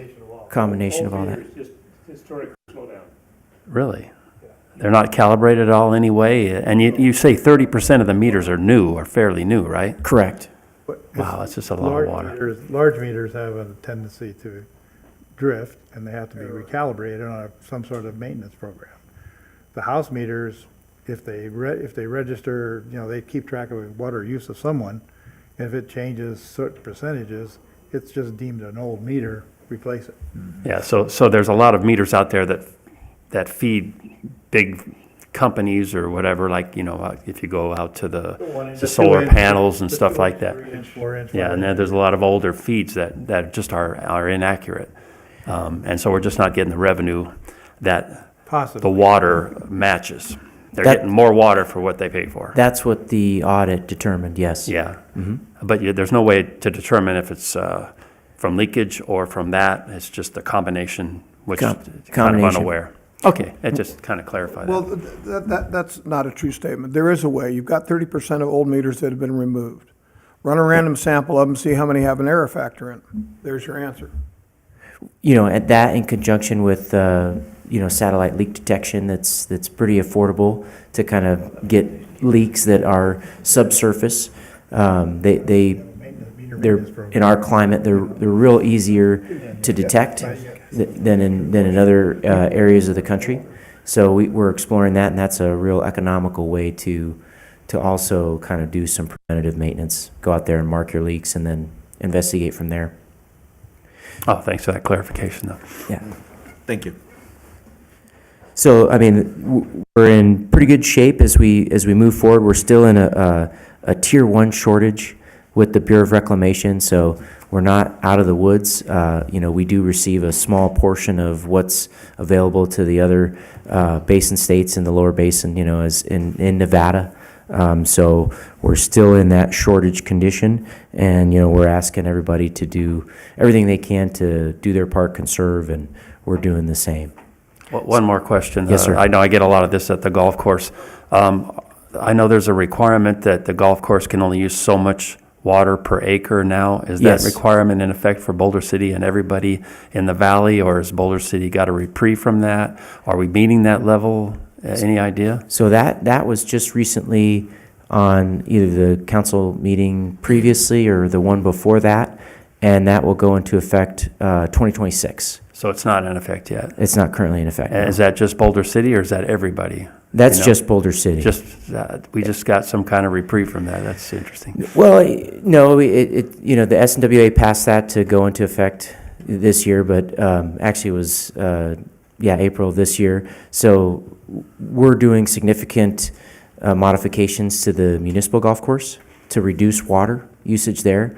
And so that's what we wanted to make sure that we were being fair to all the golf courses in town. So we got our side of the street clean before we implemented that new regulation. So I see I'm going to have to start watching the city council meetings again. I've been away from them for a couple of years now, so I'm going to get on that. okay, It's not always in the paper, this stuff, you know. okay, yeah.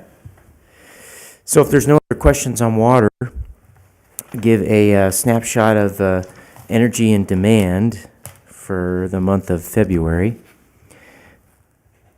And so you could see very seasonal. Our maximum demand just about 19 megawatts, average about 14 megawatts, and our minimum was 10 megawatts. Any questions on the energy and demand for the month of February? So in the package, and right below that, you have the kilowatt hours. So is that the kilowatt hours? Because most people, and especially what we're doing with the here, is related to kilowatt hours, not kilowatts. So right below that, is that a full, can we scroll up? Can In the we- packet, it shows by hour So- from the day one, you know, from So I think, is page. that the total on top? Is that 9.6 million kilowatt hours? Is that correct? Is that the total amount for that month? Yes, that's correct. So you look in the gray zone, and then sorry, I think the two numbers are the same. So there's imported, and then there's net. So I guess it'd be the net that we would look at if there was something did be. They're the same. Exported. So, yeah, it's just nice to understand that. Like I said, I don't think, because we don't deal with capacity as much in the rates at least. So it's just nice to understand the megawatt hours or kilowatt hours. Sure. So, okay.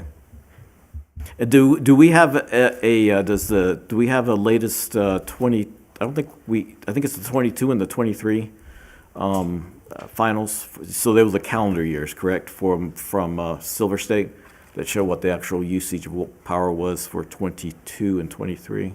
So our latest deviation report was from December. And so in future meetings, what we're planning on doing, because there's about a 3-month delay, and when we get that data, that's what we'll present. So we'll indicate the deviation report, which shows here's what was planned to be used, here's what we actually used, and if we were over or under for that period of time. So is that a monthly, or is it, because they have a yearly one they send out, don't they? But it is a monthly. Yes, broken out monthly, but it's done yearly, because the committee hasn't seen one, I think, since '22. Oh, okay. I think so the you- last one we saw was '21. Okay.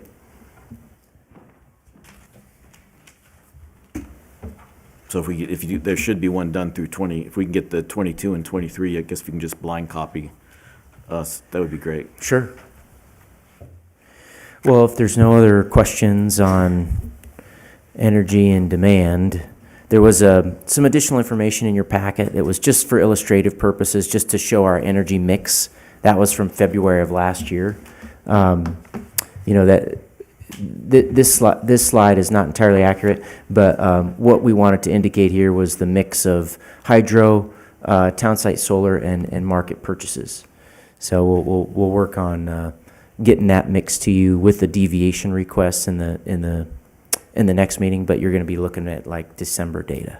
Yeah, just so people, I think everybody knows, I think most people are just, look, if they would have looked at it, but for February, yeah, that the market had to be pretty high, because February shouldn't hardly have any market usage from power, so that was concerning, that was 56%, so you said, it's just nice that was one of the main things with that graph, I believe, right? Well, The market was high. Yeah, and that they included. That market number is not something we have control over. If they lose a generation or anything, that changes the pie chart. No, but I think the pie chart was wrong, is what I'm saying. No, they had downtime on generation because I got notification on it. They had some major units in the west area go offline. On Hoover? Yeah. Oh, Yeah, so we Hoover had some problems. We had less Hoover and, Right. And there's a gentleman that sits with me at coffee in a weekly basis, and he gives me updates as what's going on with Hoover. okay.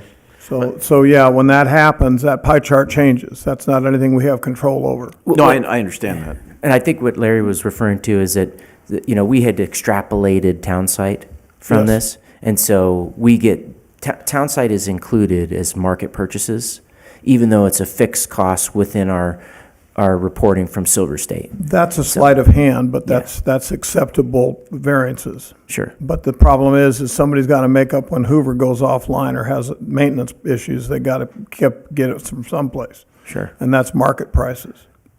Right, because we're paying mostly market at market instead of long-term, so anyway. So if the committee likes kind of this, for illustrative purposes, this portrayal, we can look to show that with the deviation request. It's just going to be, a few months back. So that's something we could do moving forward.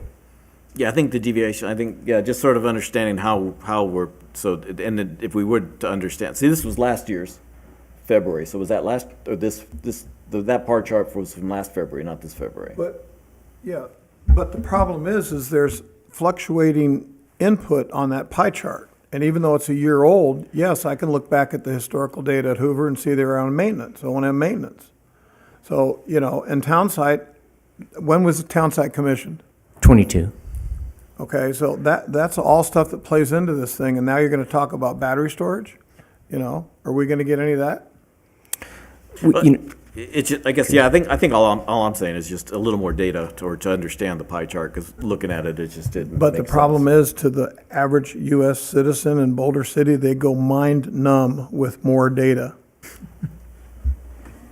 KISS, it was the adjective we used to use. Yeah. Okay, thank you. So if there's no other questions on energy or water consumption, maybe we could take a short break before we get into the budget, if that's Sure. amicable for the committee? Okay. Yes.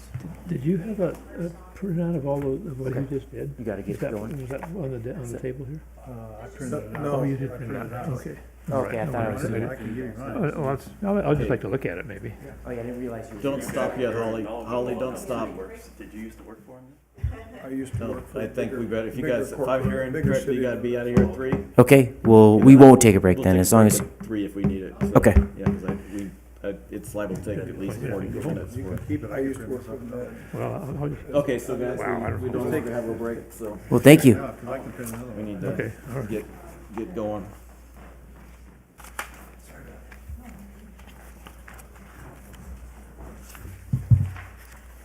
Sorry, no break. We're used to it. We'll put it back. So is it okay, we'll try to not to hold you up too much, but is it okay if we go per slide? Yeah, these are interesting. to me. Ask questions per slide? Absolutely. Okay, thank you. Really, yeah, thanks. So Angela Mannanen, Budget Manager.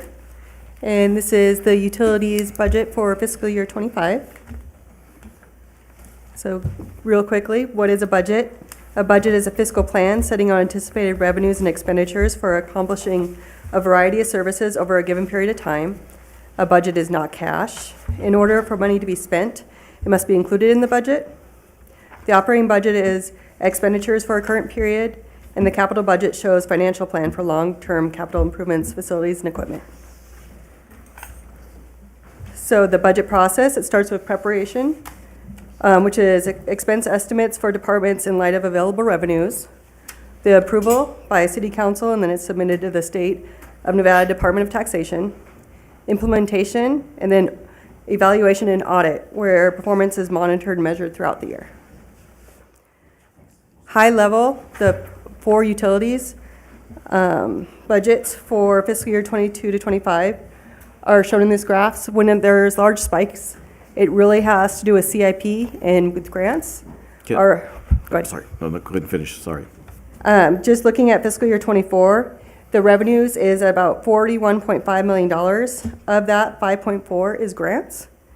And the expenses are $59.9 million. Of that is 28.5 is capital. And of that is 19.5 million, which was rollover projects from the prior year, which are moving forward much quicker than they had in the past. Of those, 3.9 have already been spent and 6.3 million are encumbered. You guys know this. And then looking at fiscal year '25, $32.3 million is expected in revenues and $38.7 million in expenses. And of those expenses, $9.2 million is CIP. Is this, excuse me, is this in our packet? I'm not looking for page numbers and I, No, it's not in the, it's not in the handout. It's in the packet. We're on It's in the- page Oh, it's not in that 75 set, of correct? 96. Yes, it's, It's in the digital packet online, so there's no okay, paper. okay, I'll just follow it Yeah, then. all Sorry. right. For that second. So now looking at the utilities funding sources as a whole, for fiscal year '25, we're expected about $32.3 million in revenues. Of that, 96.6% is charge for services, which is $31.2 million, and 1.1 million, or 3.4%, is taxes. Currently, in fiscal year '25, we don't have any grants in the utilities budget. The utilities revenue comes from charge for services. There's an infrastructure sales tax included in the Waters Fund, which must be used for either debt or for capital improvements. All the ARPA funding was currently allocated to prior projects and is not available for fiscal year '25 projects. Utilities expenditures by type. So fiscal year '25 expenditures are estimated to be about $38.7 million. Of that, 36% is purchased services, which is $13.9 million, which is $5.5 million in water and $6.7 in electric power. Capital is 33.5%, or $12.9 million. Of that, 7.3% is CIP, 2.1%, or 2.1 million, sorry, is debt, and 3.5 is depreciation. Salaries is 14%, or 5.4 million, and benefits is 2.2 million, or 5.7%. So the admin fund in the utilities is supported by the other 4 utility funds. It has a zero balance, so what revenues go into it equals the expenses. For fiscal year '25, it's $4.7 million. and it's in 3 different categories. One is central services of $1.9 million. Of this, $423,000 is for insurance, and $50,000 is for software that's used by all the utilities. $1.5 million is for general fund support. We are requesting for this to go up from $1,025,000 from last year. And the reason for that, it's been $1,025,000 since 2017 and hasn't increased, although wages and the cost of everything else to do business has increased, and what the general fund has done in support for utilities has not decreased.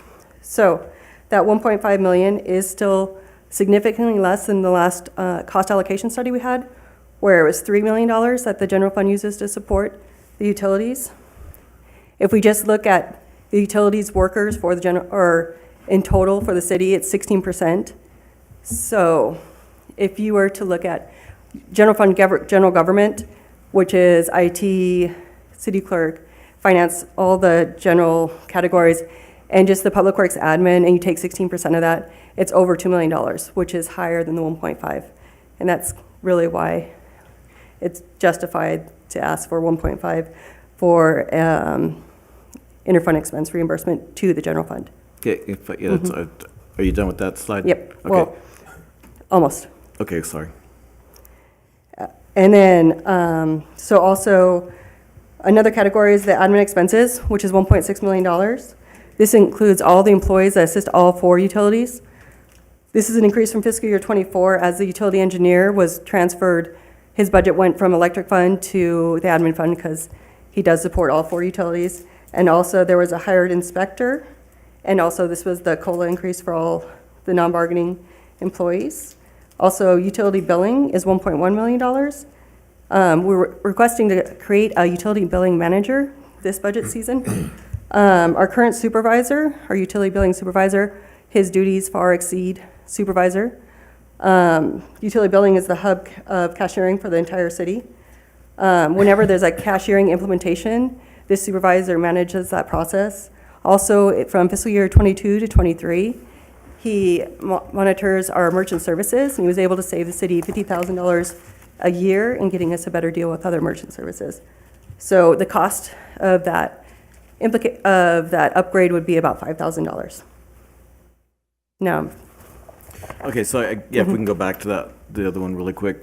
So in the current slide, and you have the zero revenue is, I totally understand that. There's no revenue. The net zero in expenses, that's where it gets confusing. And right now in the packet, you can't track the three separate accounts: the central service, the admin, and the billing. I think the central service is there and the billing is, but not the admin. And so and in your brochure, your final brochure that you've put out for years, then that is separated out. Is that going to be continued to be separated out or not? the executive summary? No, the Okay. proprietary Yes. executive summary. Yes. So you'll have the Yes. 3 shown in, And we're looking at improving the budget book so it represents clear. okay. So hopefully in the final version of that, you'll be able to see it as well. Okay, also, since we are running out of time, is there capital later on, or is the capital? There's no capital, we're only talking about operating today. Okay, but the one thing is right now, as far as the overall cost, you're putting depreciation is included in capital. And so I'm hoping that can be broken out, and that's not something going forward, because it does depreciation, as you're saying, the budget is not cash. Capital, you're asking for cash expense. Depreciation is not a capital expense, so to combine those two, you're increasing the budget, which increased the rate for something that we're not asking for, that we're not cashing out, and so that's very confusing. So when you look at the rate study does not have depreciation in there because it's based on cash flow, and that's what creates the rates. The budget itself needs depreciation. But but it should be separated. It shouldn't be included in capital. If you're going to do that, you need to show that this is what we're looking for capital, and this is what we want to depreciate. It's always been that way. Why are we changing it now? When it's lumped together, it's the same thing. I will look but- at trying to present it differently.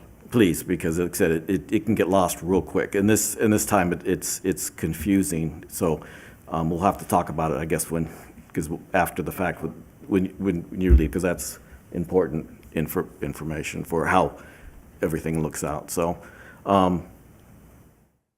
I would suggest that since the rate, and I think, because I have a proposed motion with the group, that, so just while you're here, is that we go with what the rate study anticipated of the 225 increase instead of the 475 increase, because you've got that large admin increase. Also, you're looking at $900,000 between 24 and 25, and you're looking at $700,000 in what the rate structure asks for.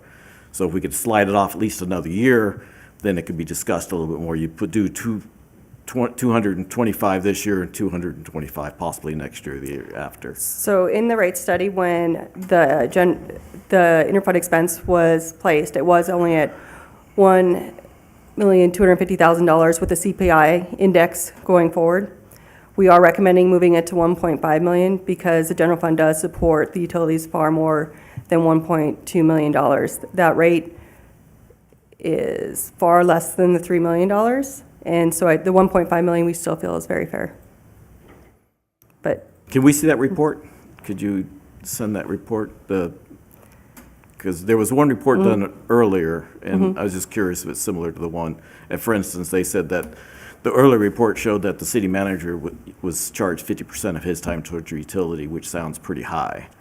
So I'm hoping that we're not. And so, for instance, if we're saying that the utility, So going back to just general government and bringing everyone together, city clerk, finance, and taking that budget and just the admin budget of Public Works, and 16% of that is over $2 million. 16% is how many utility employees there are. okay, now you're talking about the overall fund, or you're talking about salaries? So to support those salaries, they need things like software, and they need the operating expenses that goes along. It's not just their salary. When you're paying for the city manager, you're not just paying for a city manager, you're paying for the paper he uses, you're using everything that's in his budget, not just his salary. I guess there's different things. The one thing is I guess what I was hoping for, and we might be able to do something later, because we won't have time in this budget, we won't have time today, especially. But we were talking about water, and that was one of the things with losses and stuff. For instance, so the city pays for water and electricity at wholesale. Now then, the one big issue is that the golf courses pay wholesale, and they're one of the bigger water users of the city. Now, so there's no infrastructure. They don't pay for any infrastructure cost. I totally agree that the city should only pay wholesale cost. I'm not against that. But when the utilities are paying a certain amount for the city, then it might be looked at to see that the utilities can also get a benefit as one big family and not necessarily break it apart. So it's not easy to discuss that, but it's something I'd like to at least be able to discuss in the future. So that's one of the reasons I'd sort of like to hold off, that could be discussed more detailed, and then, but move up like the rate said. The rate said 225,000, accept that, but not the additional 250. So that's just there, but we need to move on. You've got to get going. So we'll talk. I was just want to make sure you were here when I brought that up. Thank you. Understood. So the electric fund, again, the large spikes are all grant, or actually all CIP related. If we look at fiscal year '24, it's an,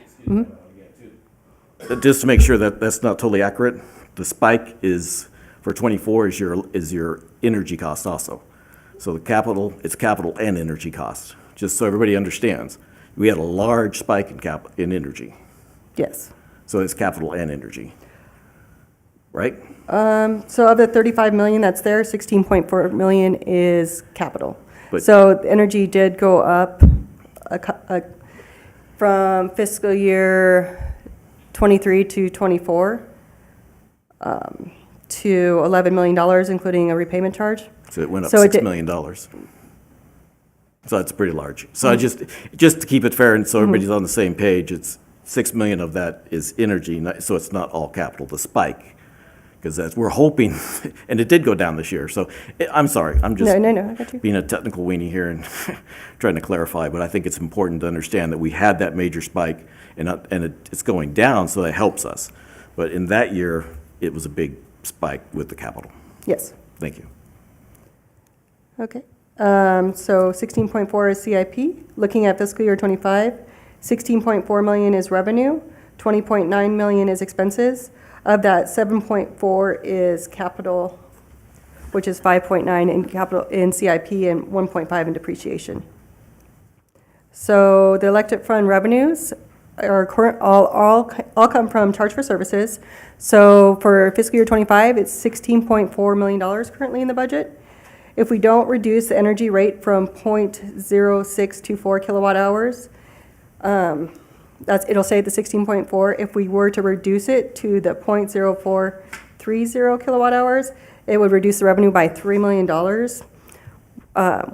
The city is not recommending doing that because of the last year's increase in energy and also prior year's CIP costs.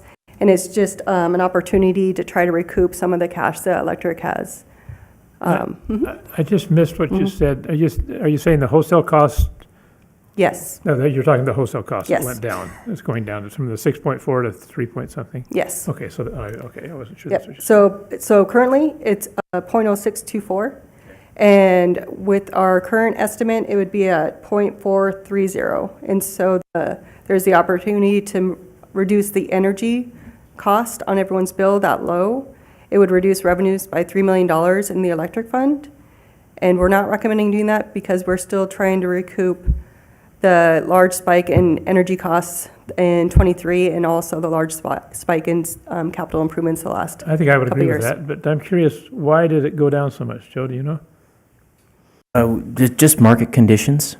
Okay, that's good. All right. Okay, yeah, but I tend to, I see what you're saying. That makes sense. But I think it would help, I think the committee would, because we agreed as a committee, and so the comment was, you said cost of service, so I think that's what so it's actually wholesale cost. In the slide, you had said cost of service. Was that what the utility agreed to? I mean, The energy service charge is what? Yes, that's, and just help clarify that, because we did agree, because that was an average, and so, and we're not collecting the full amount in that 3-year average. So I think we all agreed, so I think that, I don't know if we need a motion at the end of this time, but we agree with the city on, I believe, just to the committee. Just let it rest. So, thank you. Thank you.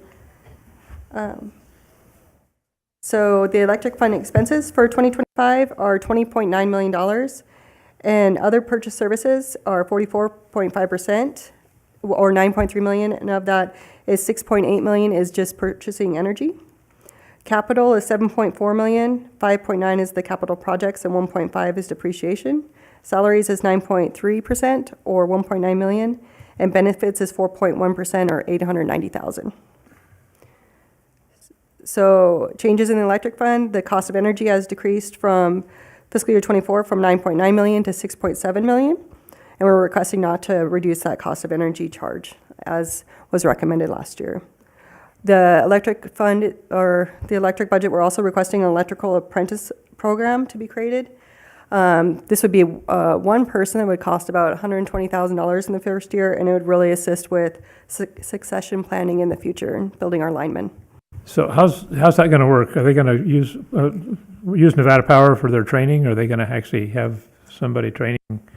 I'm curious how that would work with one person. So we've identified a training location in Riverside, California with IBEW, so it'd be 1 week on quarterly, and then the rest would be book study online and on-the-job training. All right.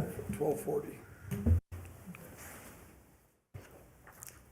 So, and now the water fund, looking at fiscal year 24, again, the large spikes from prior years has a lot to do with capital and for grant funding. In fiscal year 24, the $15.5 million in revenue, 2.6 of that is ARPA funding. And of the expenses of 15.9, 4.8 million is just purchasing water and 4.3 is CIP. So revenues in fiscal year 25 is 12 million and expenditures are 13.4 million. And of that, 5.5 million is water and 800,000 is capital projects. So the water fund is 90% paid for charges for service at $10.9 million. 1.1 million is that infrastructure infrastructure sales tax that can be either used for debt or for capital projects. The expenses for 25 for water is 13.4 million. Purchase services are 7.3 million, and again, 5.5 of that is just purchasing our water. Capital is 31.9%, or $4.2 million. 800,000 of that is the capital projects. 2.1 is our debt, and 1.3 is depreciation. Can I ask a quick question about the debt? Yep. In the city manager report, it states that the debt is paid in December and May, but it only shows that 162,000 has been paid for. We pay interest twice a year, and then we make the principal payment at the end of the year. Okay, if I can bring it up again, if I It- believe the interest- contract, it'd save, so again, that's our job, is to look at the revenue requirement. It would save, I believe, even still remaining of the time, would save a lot of interest if we paid that in the beginning of the year, or at least by December. So it's just something I would wish you guys would look into. It's been, and we can again, but it's been pushed back from our bondholder not to do that, obviously, because, He makes more money. yes. Yeah, so but That's it's, not his, that wasn't the agreement before you came on board. The bondholder is not the one that drives it. It's the city of Boulder that drives it. We can make a principal payment at any time we want with no penalties. That was the agreement we made with them a long time ago. We can make extra payments at any time. And a principal payment at the beginning of the bond year, if you want to call it that, not at the end, where he collects double revenue in interest. yeah, with things getting tighter, it's just, you'd be saving 100,000, and it would help. Agreed. Thank you. So Thanks, Ray. the big change in the water fund is the increase in water cost from 700,000 from fiscal year '24. So wastewater, again, large spikes are related to capital. Looking at fiscal year '24, the $5.1 million in revenue, 2.8 of that is from ARPA. The expenditures of 6.4 million, 5 million is capital. And the revenue of 2.2 million in fiscal year '25 has no grant funding in it currently. And the expenditures of 2.8 million, 1.2 million of that is capital. And the wastewater, like the other utilities, 100% of their revenue comes from charge for services of $2.2 million. The expenses of 2.8 million, capital is the largest at 44.6%, and that's $1.2 million. 600,000 of that is capital projects, and 650,000 is depreciation. Other purchase services are 16.5%, or 489,000. Repairs and maintenance are 13.4%, or 375,000. Salaries are 13%, or 368,000, and benefits are 6.8%, or 190,000. The landfill, looking at fiscal year '24, the $2.1 million of that, 571,000 is actually fund balance. So it's not a new revenue source, we're just using the fund balance because we made a change outside of budget. The $2.4 million in expenses, 1 million of that is capital projects. So looking at fiscal year '25, the revenues and expenses are both at $1.5 million. So all the revenue from the landfill comes from charge for services. And then our expenses of the 1.5 million, the majority of them, 1.2 million or 82% is our contract to Boulder Disposal. And then our next highest is 10.3% is other purchase services. And so just go ahead. Question quick on the landfill. In the rate study, and I believe in the last, the brochure, the 24 final brochure, had it had $250,000 related to, I believe, the construction and the two costs that we get for that are the $1 and the 50 cents that are charged to the customers. Is that, and we didn't have it in this year, and I noticed that it's only 50,000. I can talk more and let you go, but I just want to make sure that we're not. It looked like in the past that it was looking like we're trying to collect $250,000 related to that construction, which is for a new landfill, not construction on the old one, if I So understand. there's two reserve fees that everyone pays on their monthly bill.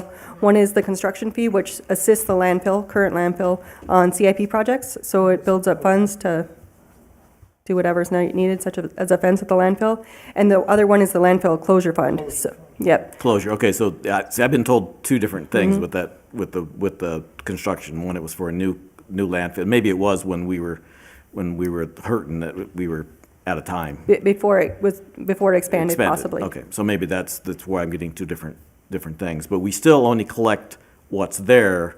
We don't, it shouldn't be withheld in another, so like, for instance, in the old Bashir, it was shown as a positive 250,000, and we don't have that for the, There is a reserve. There's some money set aside in both those funds that, I mean, the closure fund cannot be spent until the landfill was to close, like to prepare to cover those costs. But the construction fee could be used for CIP projects, but it is a revenue source. okay, I believe I have to look at it, but I think the rate study used it as an expense, not as a revenue. So I just wanted to help clarify that, so. It should have been a revenue. The closure fund is a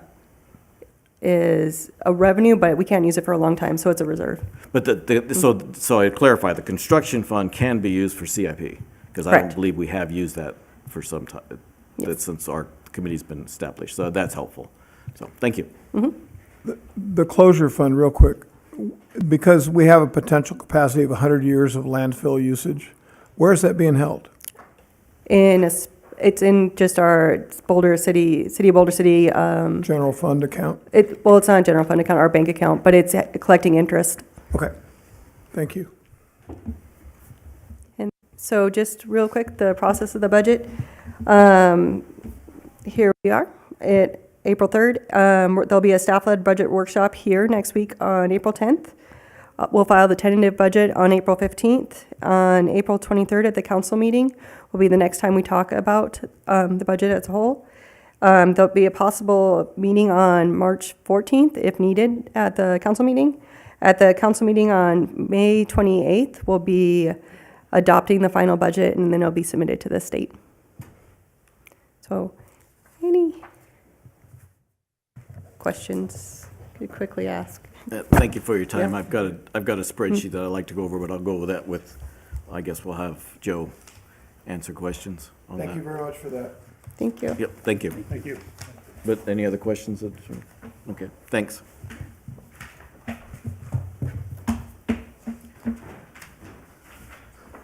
So I have a spreadsheet that, I don't know if we want to take a break. We might be able to do this relatively quickly. So it depends. Are you okay, Joe? You want to go forward and see how long it takes? Yeah, no, I was the break was intended to be for them, but yeah, Okay. we're good. Everybody else good? Yeah. Okay. Okay, so so I got a spreadsheet that's on the left-hand side, it's UAC 430, and then on the right, LAK at the very top. So, Joe, should I go over this, or did you want to say anything before I started? No, you can go ahead. Okay. So the intent is, as it states here, is that it's to assist in the budget. So what I did is I took tried to compare three aspects to get a better understanding. So we, as a committee, would have more information to say how we would advise on the budget. So if you go down and look at this, so if it's okay with everybody, I can go down through this, show my thoughts. Is that okay? Yeah, go ahead. Okay, so, the one thing I didn't get a chance to point out to, Angela, is that the central services, I'd like to look at some changes on that one too. We can discuss that, and then the information can be taken back to her and see if the committee agrees with my thoughts or not. So, so your first column is the final budget. As I was talking to Angela, as I was stating before, this came out of the May 23rd final budget brochure. So these are the numbers that the city reported as the final budget for '24. And then there was some revisions that came along, and so any place that I put revised is that. So that's compared. So then I take the city estimate that the city is estimating now, and then I've just, as a comparison, showing what what Raftillus did in the rate study. So what they were using for this year to get the 3 years of rates that we're currently under. So they did 24, 25, and 26 is what we're currently, our rate standing is under. So you can see that the central service it does have the large jump. And then also, what I would suggest is that, and if we can just maybe do a quick discussion, if the software and the insurance is solely for the utilities, I would think it'd be a lot easier to track under the admin and switch it down to the admin fund, so you would have a clear amount of what there is going directly to central services. So does anybody have a comments on that? But, yeah, the comment I have real quick is that you're now breaking out the fees for insurance to an individual. Okay, and the problem is if you keep fluctuating on the loading on the utility side of the house for individuals supporting the utilities, it's gonna be kind of hard to hit that target. I guess I'm not sure I understand, because either area, I think it's gonna get, so what I'm saying is, 'cause right now, you're saying that 150 of central services is for the city, and then they've added this additional amount that is just for utilities. So if it's an admin, it's showing that the admin is utilities, and the billings is the billings for. Yeah, but that's the problem, is where do you plug that number in? You know, is it admin or is it central services? Because you're supporting, because they might have a call out where they're using other individuals that are not even related to utilities to help traffic control and everything else. But is the insurance related to that? That's what.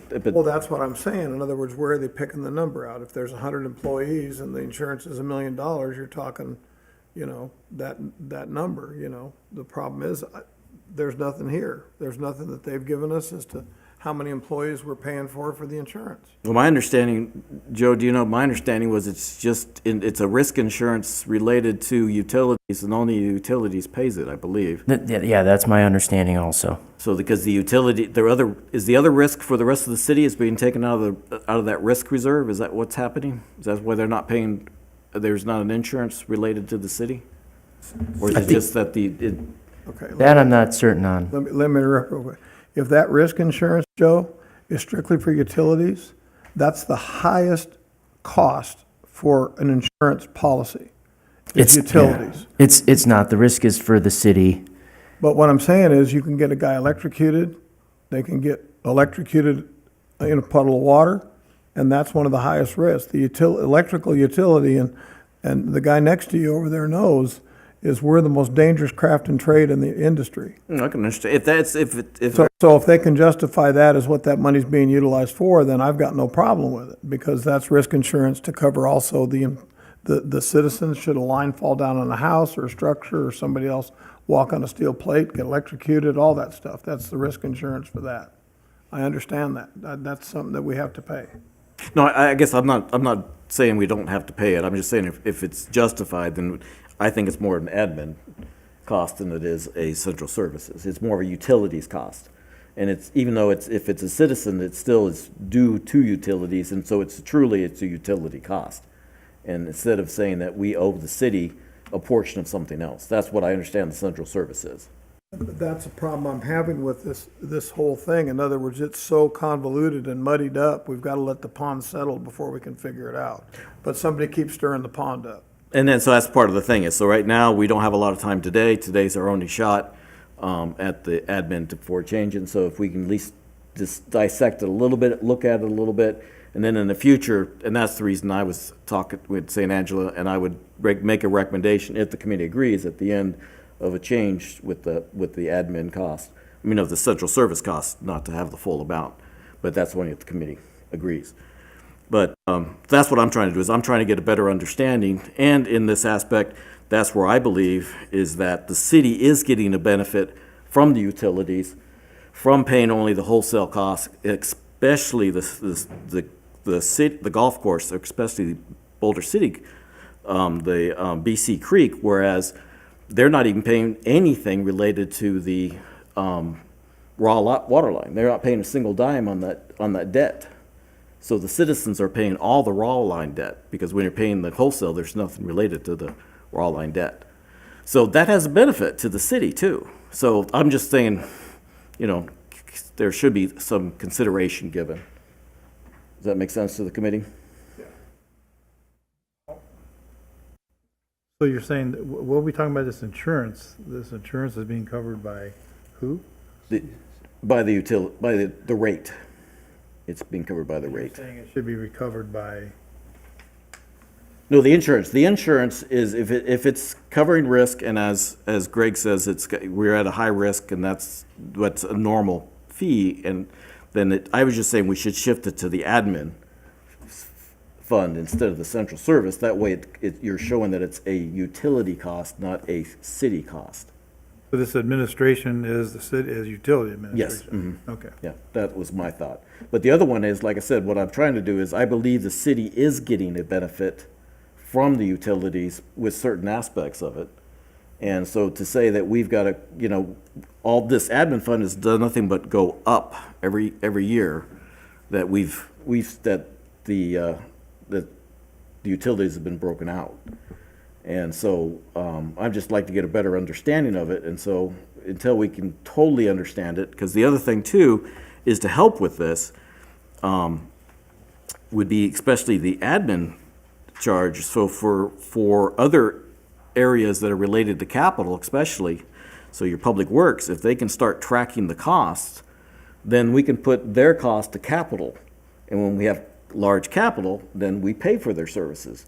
When we don't have capital, we shouldn't be paying for their services. If we lump them into a higher amount into admin and always pay that, or especially the central services always pay that, then if we've got slow years, we're paying for something we don't need.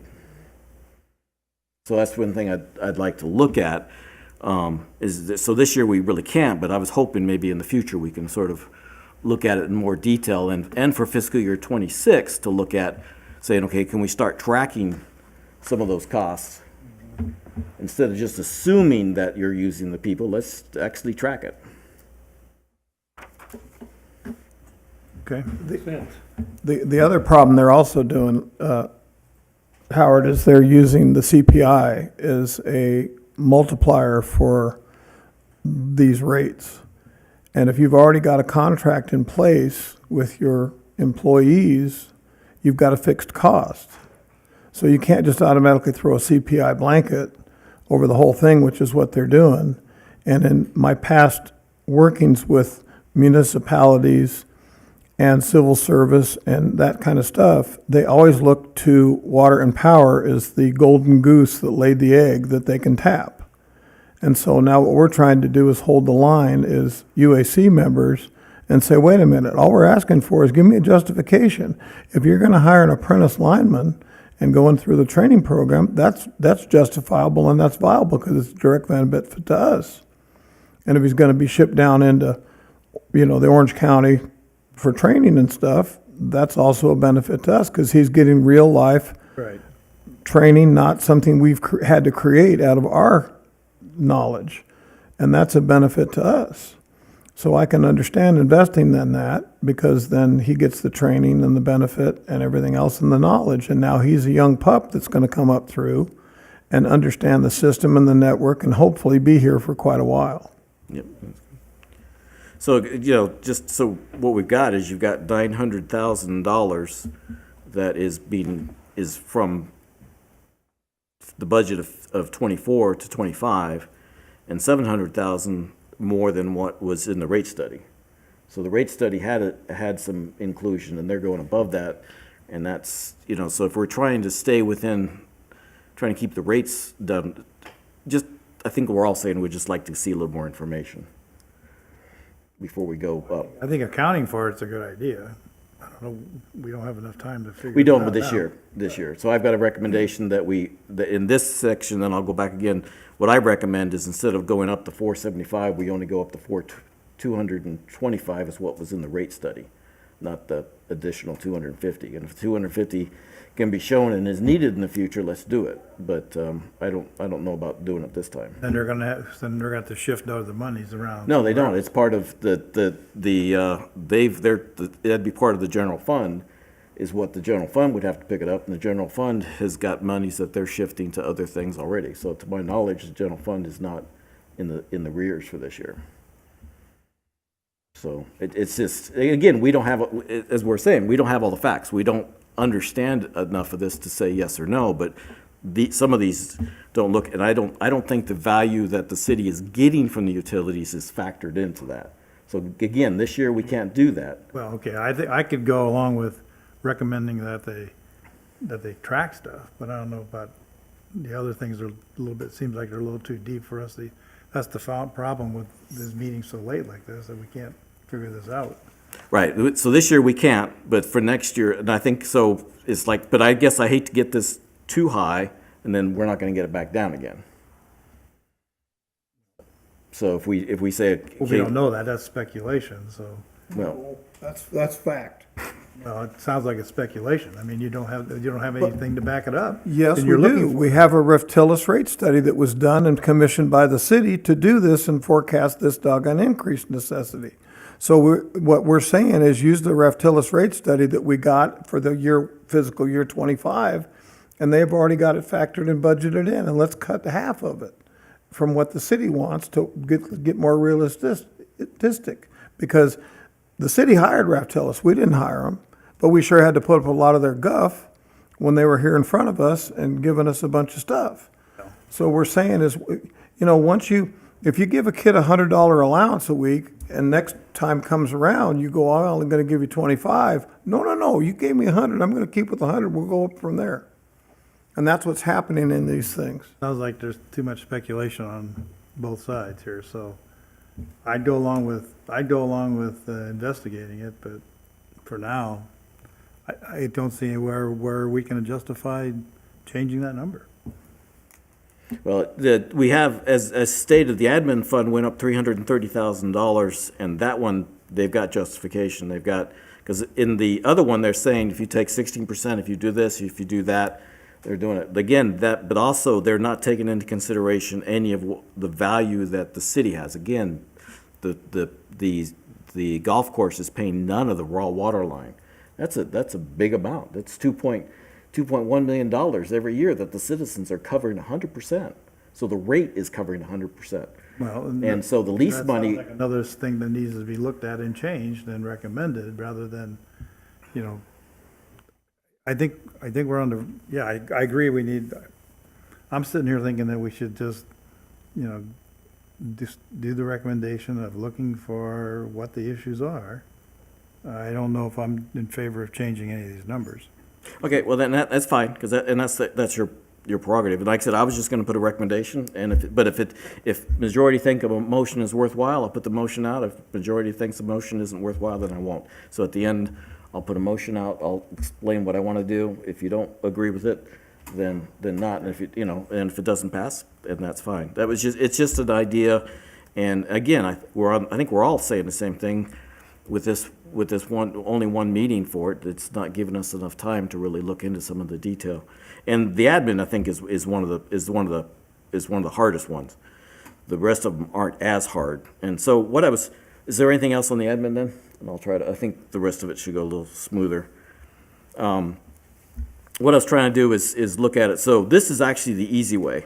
I took most of the information from the brochure, how the brochure shows the numbers. For instance, the operations is broken down more by Reftillis in the rate study. But for ease of use and to not get nitpicky, we can sort of take some of the charges and go across. So the left-hand side is from the brochure in most cases. I think I think it's from the brochure. Does that make sense? Yeah.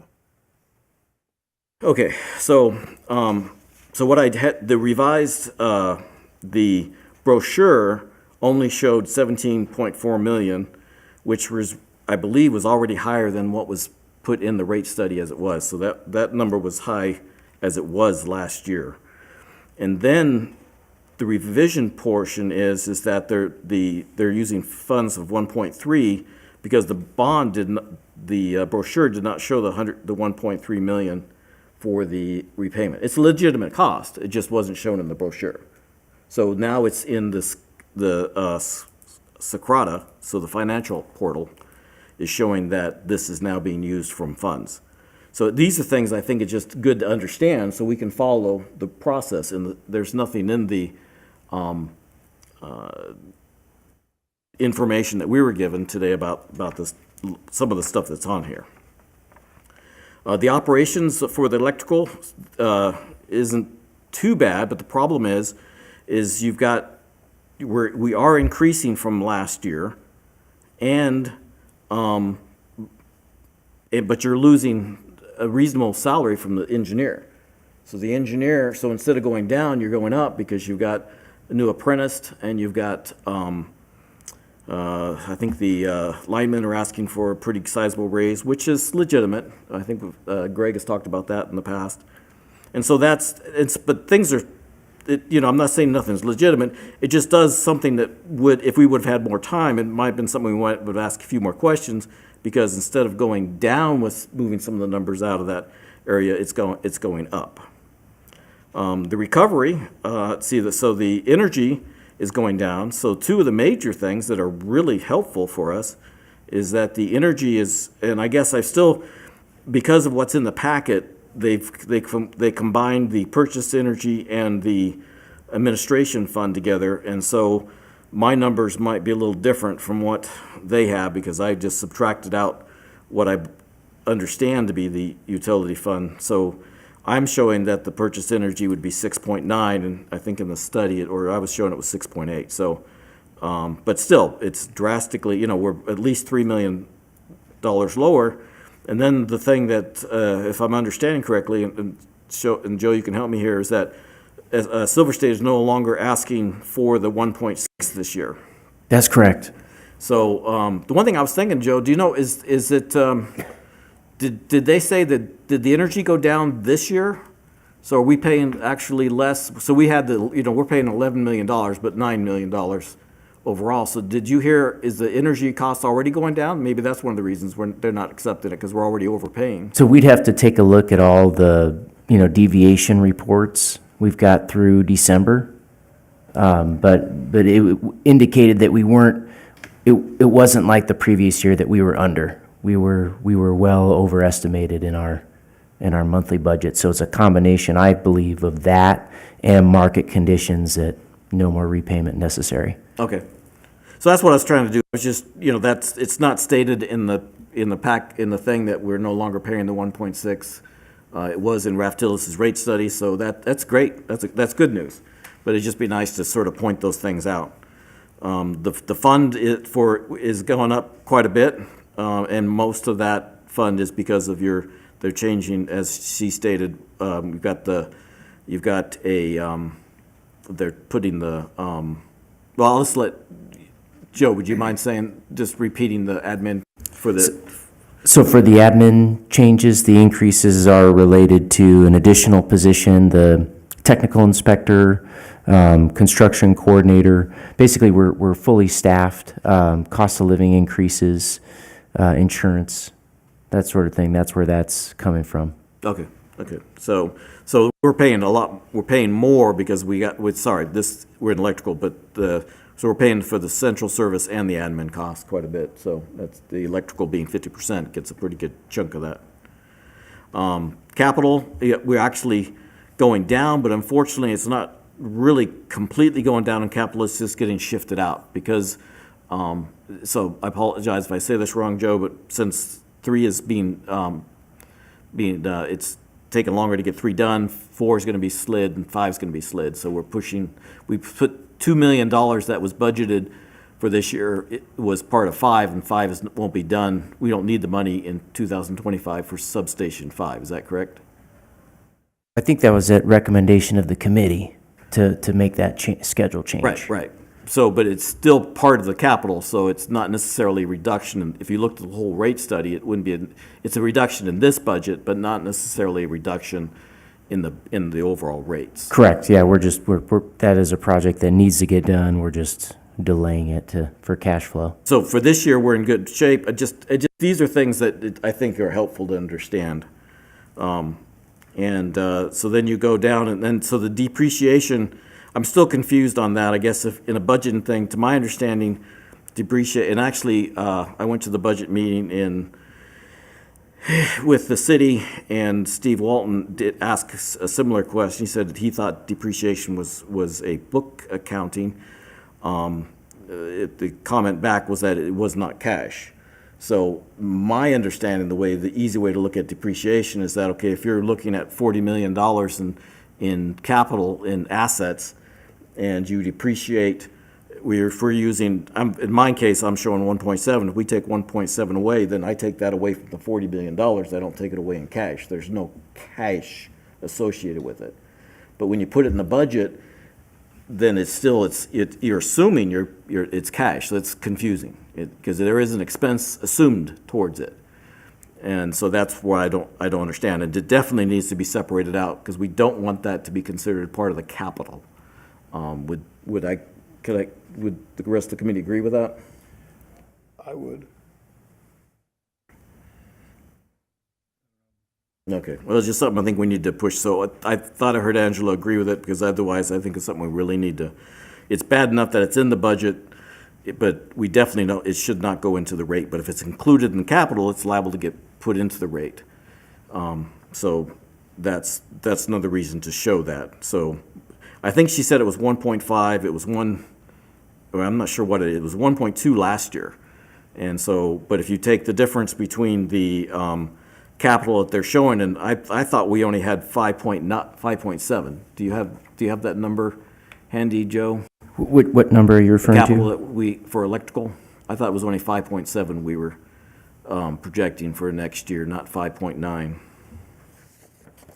I don't have that in front of me, unfortunately, so I can't say if it's one or the next. I can look it up if you just give me a minute and keep talking about something. That's fine. else. It's just another thing too. It's just to try to clarify, and then also the depreciation has gone up, so that's one thing I need to understand is if we've got, if capital's being, if we got newer system, then I'm not sure how the depreciation. I guess you're saying that we have more money, so we're depreciating more, but I'm not sure about that. Okay, so any questions on the electrical? You see what I'm trying to cover? I've got to stretch my hip. Okay. Any questions on electrical? Okay, I got the capital. So for 25, yeah, 5,710,463,000. 500. 5,710,463,000. So then my number of 1.7. So again, that's a large depreciation. So, and I think she did say it was 5.9. So it might be, you might want to make sure that we're not going forward with that 200 extra thousand, because that is an expense. Okay, yeah, the latest I've got is from the end of February, so. And that's what we were showing. I think that's what you gave us at the last meeting was the 5.7. Okay. So if it's gone up 200,000, it would be nice to know what it is. Okay. Thank you. So there again, these are why I'm trying to break it out. So then we can question and just say, okay, just make sure we're understanding. That's the reason to have it. So like I said, the Raftillus breaks it out even more, but I'm not going into that detail. I'm just trying to understand it. For instance, in the packet, in this packet that we got here, and that was sent to us, the capital's together, and they've got the purchase of electricity and the purchase and the interfund together. Now, I forgot to ask that. Do you know, Joe, is that something that's going to go forward like that, or can we keep it broken out like it always has been? Is what going to go forward? So I guess in this study, it was purchase services. So they combined, the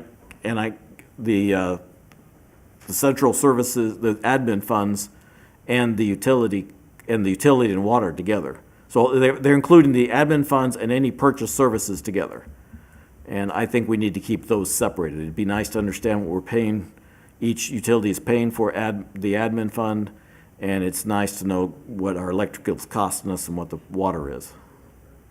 Well, I think they've got it, so you want the each utility broken out, what they contribute to the administration? And what they pay for water and power. Because in the current package, it's not broken out. It's one number.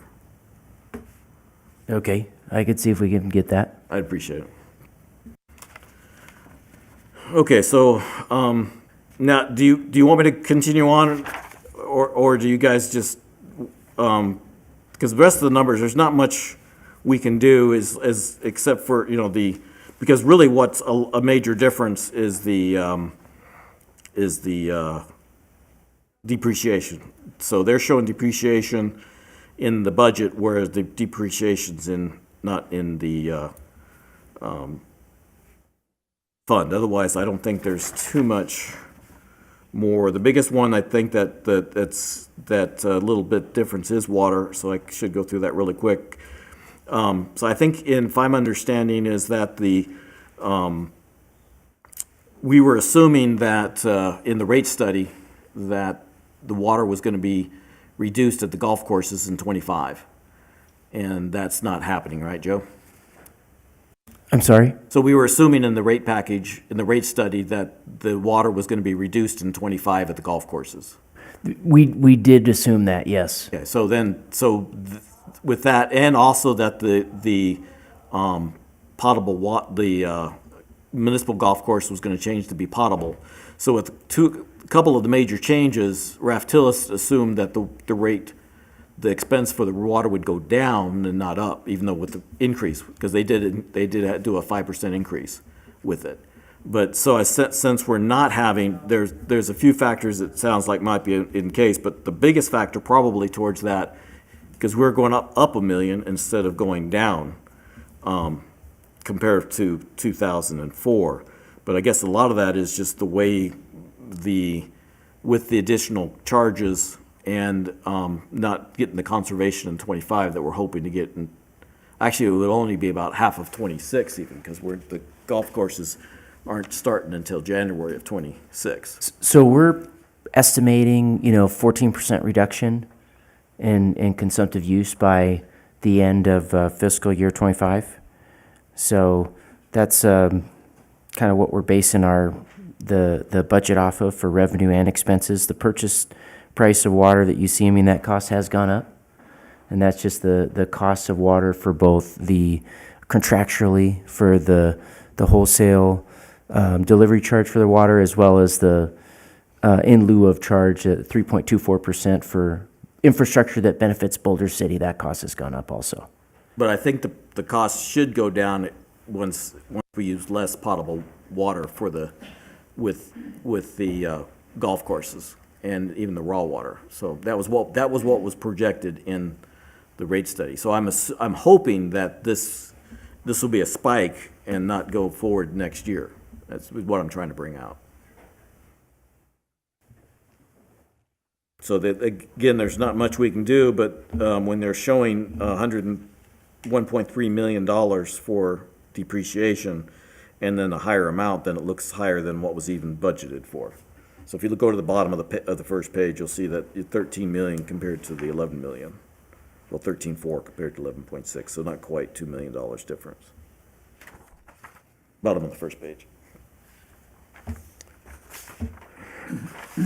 So then sewer was about $800,000 more than it was, but they're showing depreciation compared to the other. And then the landfill, that's the one thing I'm still trying to make sure I'm understanding, because I believe that pretty positive that the rate study showed us as the restricted revenue as an expense, whereas now it's good to know that the construction fund can be used for current construction and not rebuilding one. Then we should be able to look at that, and that should help in the future with some of the capital, because I don't think we've looked at tapping that in currently. So right now we're at zero with capital, so we're okay with that anyway. So there's really nothing to talk about landfill. So then it's just sort of a comparison at the bottom, the revenue and the utility expenses. The revenue, I'm not sure if that's 100%, because again, what happened was originally the rate study was looked at when we were majorly involved, was looked at to be incorporated on July 1st of 2024. It was deemed it was better to move it to October. And so the rate study the study itself was modified to show that, but it's hard to find the full revenue, especially I think water is hard to find exactly which one was it related to July or to August. So that's why I should have the disclaimer on the revenue. But I did the best I could. As I stated earlier, different reports have different numbers. And so trying to get to be, I was trying to make apples and apples. That was the thing with the slide, was that the comparison was, they were showing that the 24 was the revised budget, not the original budget, and that it included changes as well as mostly the capital. And so the 24 does not. So it looks like you got a major decrease where you don't necessarily have that major decrease. I want to make sure everybody's understanding that it's not a big decrease as much as the bar charts would indicate. And that was one of the reasons to do this. So hopefully I didn't take too much time up with this, but I was just trying to give the best information that I could find and allow us to do our due diligence. Thanks. Glad you get into it deeper to do, that's good. So any comments on the spreadsheet at all? Okay, so then the comment that So down here, so in your last, on your second page, you got total revenues for the new budget is 32.2 million, and our expenses are 38.7. correct. And the year before, or in the 24 budget, we had 38.3 total revenue, and our total expenses of 41.2. And that's not totally true because that's the revised revenue. That includes some of the things, so Below that's what's the 40.1? the 40.1 is I should have put revised. That was what was in the brochure. So the revised expenses was up by $1.2 million, and most of that's the electrical that they didn't put the 1.3 in there. So I just wanted to show that, we're just, so the true comparison of the expenses would be to the 40, that's what was in, well, actually the 41 had the 1.3, so, but it's confusing. The brochure had one number, Raftillus had another number, and so the brochure number is what currently there, the 41 is what's in their package and is in Socrata. Their package meaning the city? The current package, the one that was included, yes, So the 41 that's the one that, And that's what's in the packet, so that's. well, that's in the packet or Socrata. That's what's gonna be submitted to the city. to No, the council- 41 city Council. Yes, that's what's already, Council's gonna see 41.2 million. for 2024, yes. Right, and then the estimated budget for the 2025 is gonna be 38.7. But on that note, it is confusing, because so I'm not sure that's 100% true too. So let's go to, well, just open your first page to utilities, and your second page, so it's the revenue by fund. So unless I'm missing something major, the bar chart is showing actuals, not the budget. And so another one that would be very confusing is because, so fiscal year 2024, that's actuals, not the budgeted amount. So the small one in 2024, that's actuals. That's as of that's as of March 1st. That's actual, that's just through, So you're comparing a partial year to a full year, so you gotta, that doesn't make sense to me. but the 2024 budget, So the budget should be correct, yeah, so, 1.5, and yeah, you'll see that, yes, so, you have 41.203. so yeah, because I use part of it, what was off of Socrata, and I'm not sure what, Why didn't you use the fund on the budget? because it's not easy to pull out, these numbers. And again, I might have, Should be and that's 41, the- it should, but the number that they're actually going for, the 38, that's exactly the same. So if you look on page, you turn over, it's it's their 177, you'll see that my number does match their expenses exactly. 754, 830. So that's what I'm saying, is to try to get apples and apples in the 24 budget was not necessarily completely easy, so I might have missed something. That's my disclaimer. I did the best I could, But I did get the numbers from Raphtillis, and I got the numbers from the city budget, the numbers that I had available to me. And the same thing is what I had available to me on this. Okay. Apologize if my voice is raising. I get a little too passionate about some of these things, I guess. Get a little more calm. I'm sorry, and again, I'm not agitated with you, Howard. I'm just trying to make sure I'm Trying to figure out where your numbers are from. nice. Understand. And again, I finished this up last night, so I didn't have a chance to go triple check it. When I was making sure I had the city's numbers right, so I didn't make a mistake there. And I'm pretty sure it's pretty close to what was actually presented, so then it's a matter of what's in their packet and what they've doing compared to Leak. And I think this is ClearGov, right? Yeah, ClearGov. Yep, that's my understanding. So ClearGov, I think, has some rules limitations on how things are input is what I understood last year. So I don't necessarily, especially since that graph is wrong, I don't trust that 100% either. So, Greg, did you have a comment? I was just thinking back a couple of years when we were sitting here and Raphtillis was giving their presentation, and I was looking at the bottom numbers of Raphtillis for the estimated budget of 2025 versus what the city has, final city, for FY24, and they're within a stone's throw of what was forecasted versus what is on target. You know, it's pretty interesting to look into a crystal ball a couple of years down the future and get that close. Oh, well, you're saying you're talking about the revenues or the expenses? Total expenses, city forecast was $41,203,000, and Raphtillis 2 years ago was forecasting $41,350,000. No, this year's city is 38. Yeah, but what I'm saying is if you look in the 2025 Raphtillis study, their forecasted number down there at the bottom versus what we've gone, they were expecting us to use more money and we've used less. Right, but again, you also have to remember, though, the big portion of that is the electrical went down drastically. And what I'm saying is we got a hell of a hit last year with the surprise balloon payment on the electric. Right.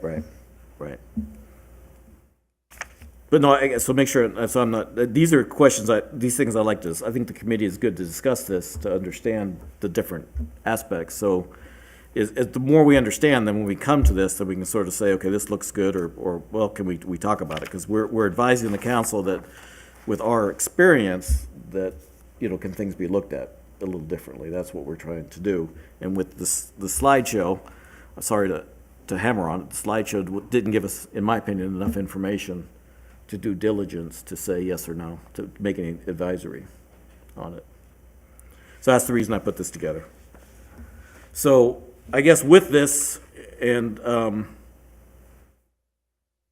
I don't have any major changes except for the admin suggestion.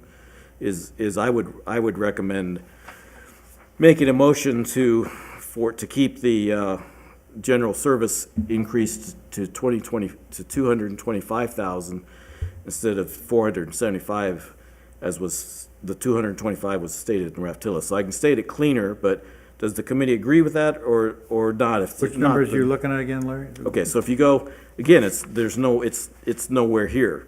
We just have to. It wasn't included in their data, and I didn't break it out in mine as cleanly either. So if we go back up to the first page and you go to the 1.9. 1.9 is an increase of the 475, and I think it's another 58,000, which includes a little bit of the insurance increase and 50,000 for software, if I understand correctly.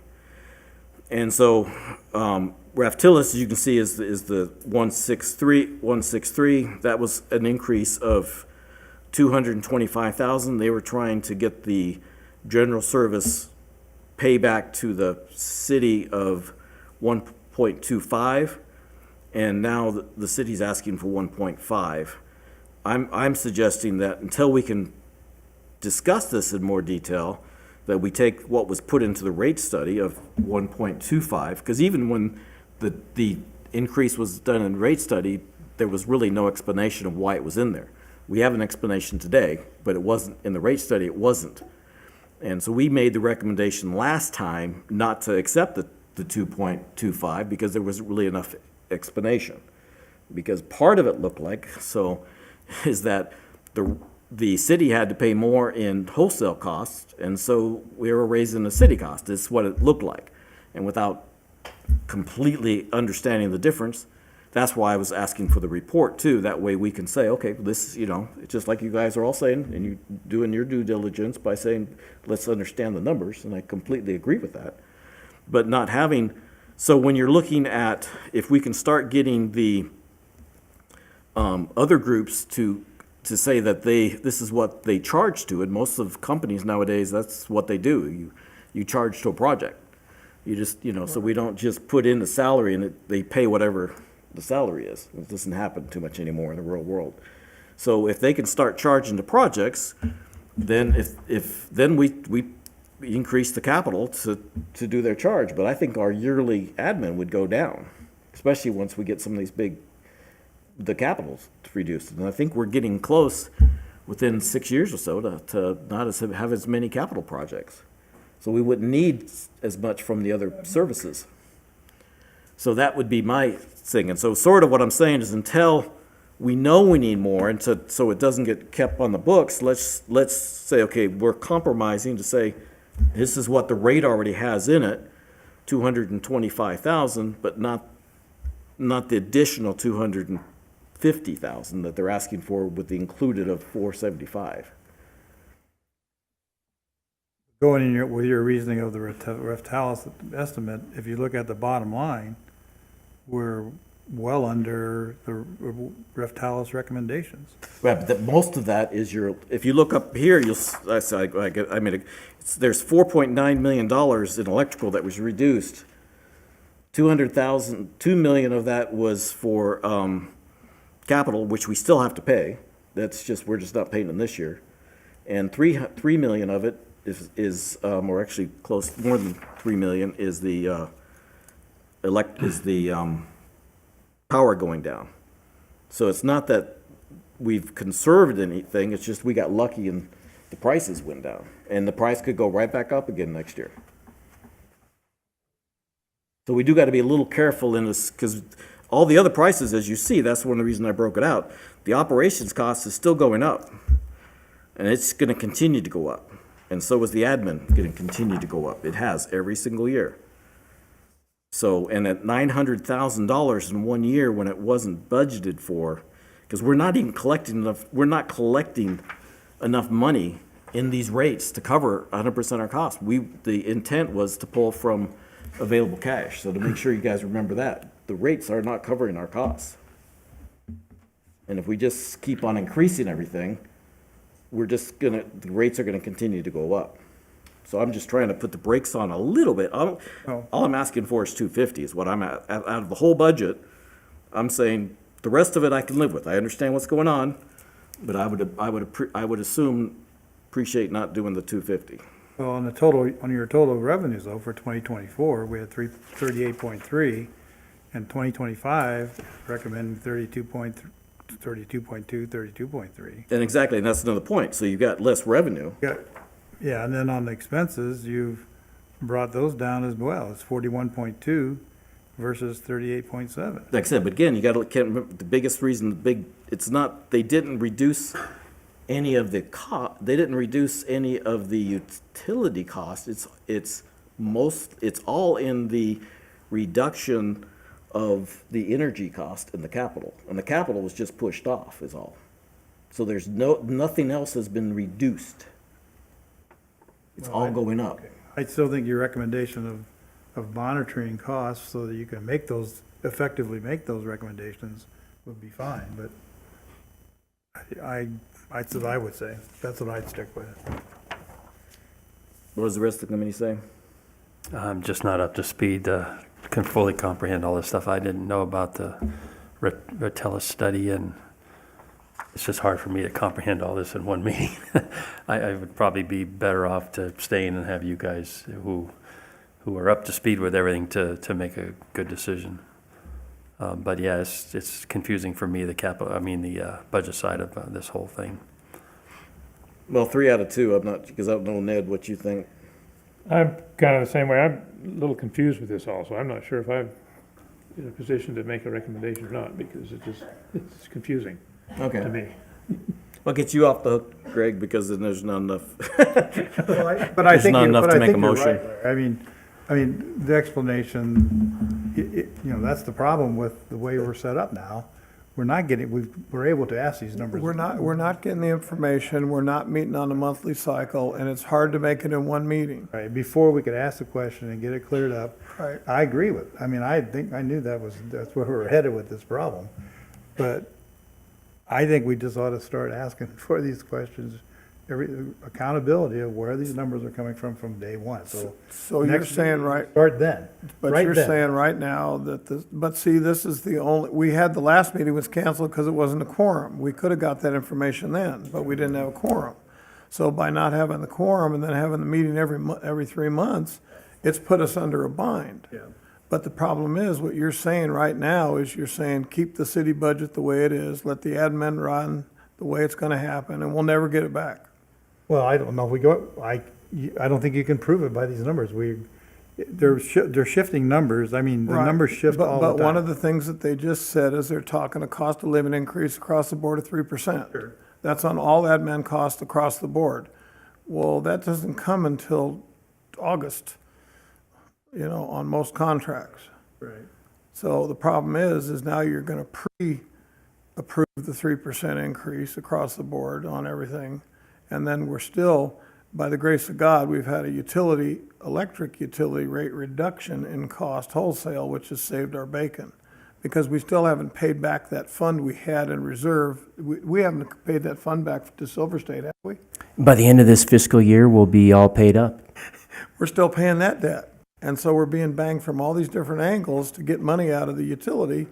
And our 4 little kingdoms, we'll call them, that we have to monitor and maintain.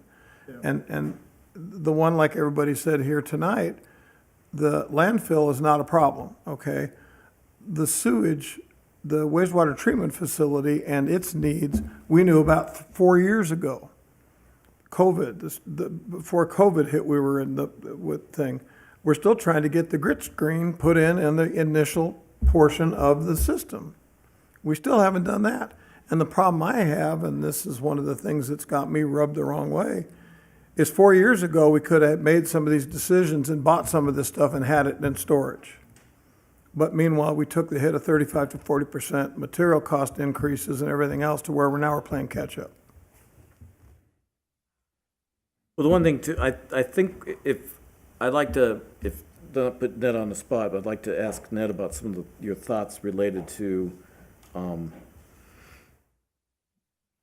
what you think of a city value, because this would be if we don't have a meeting next May, and if we don't have enough information, I don't think meeting in May is going to help us. Not next May. I don't think we're getting new enough information to make any more of a different decision. They're already making the decision on when it's done, right? The budget. The budget's on the 14th, on the 23rd, the meeting, they could have one, and we could ask for them to have an additional meeting in May if we thought we could make a major change, but I don't think it's worth, my biggest thing would be the 250,000.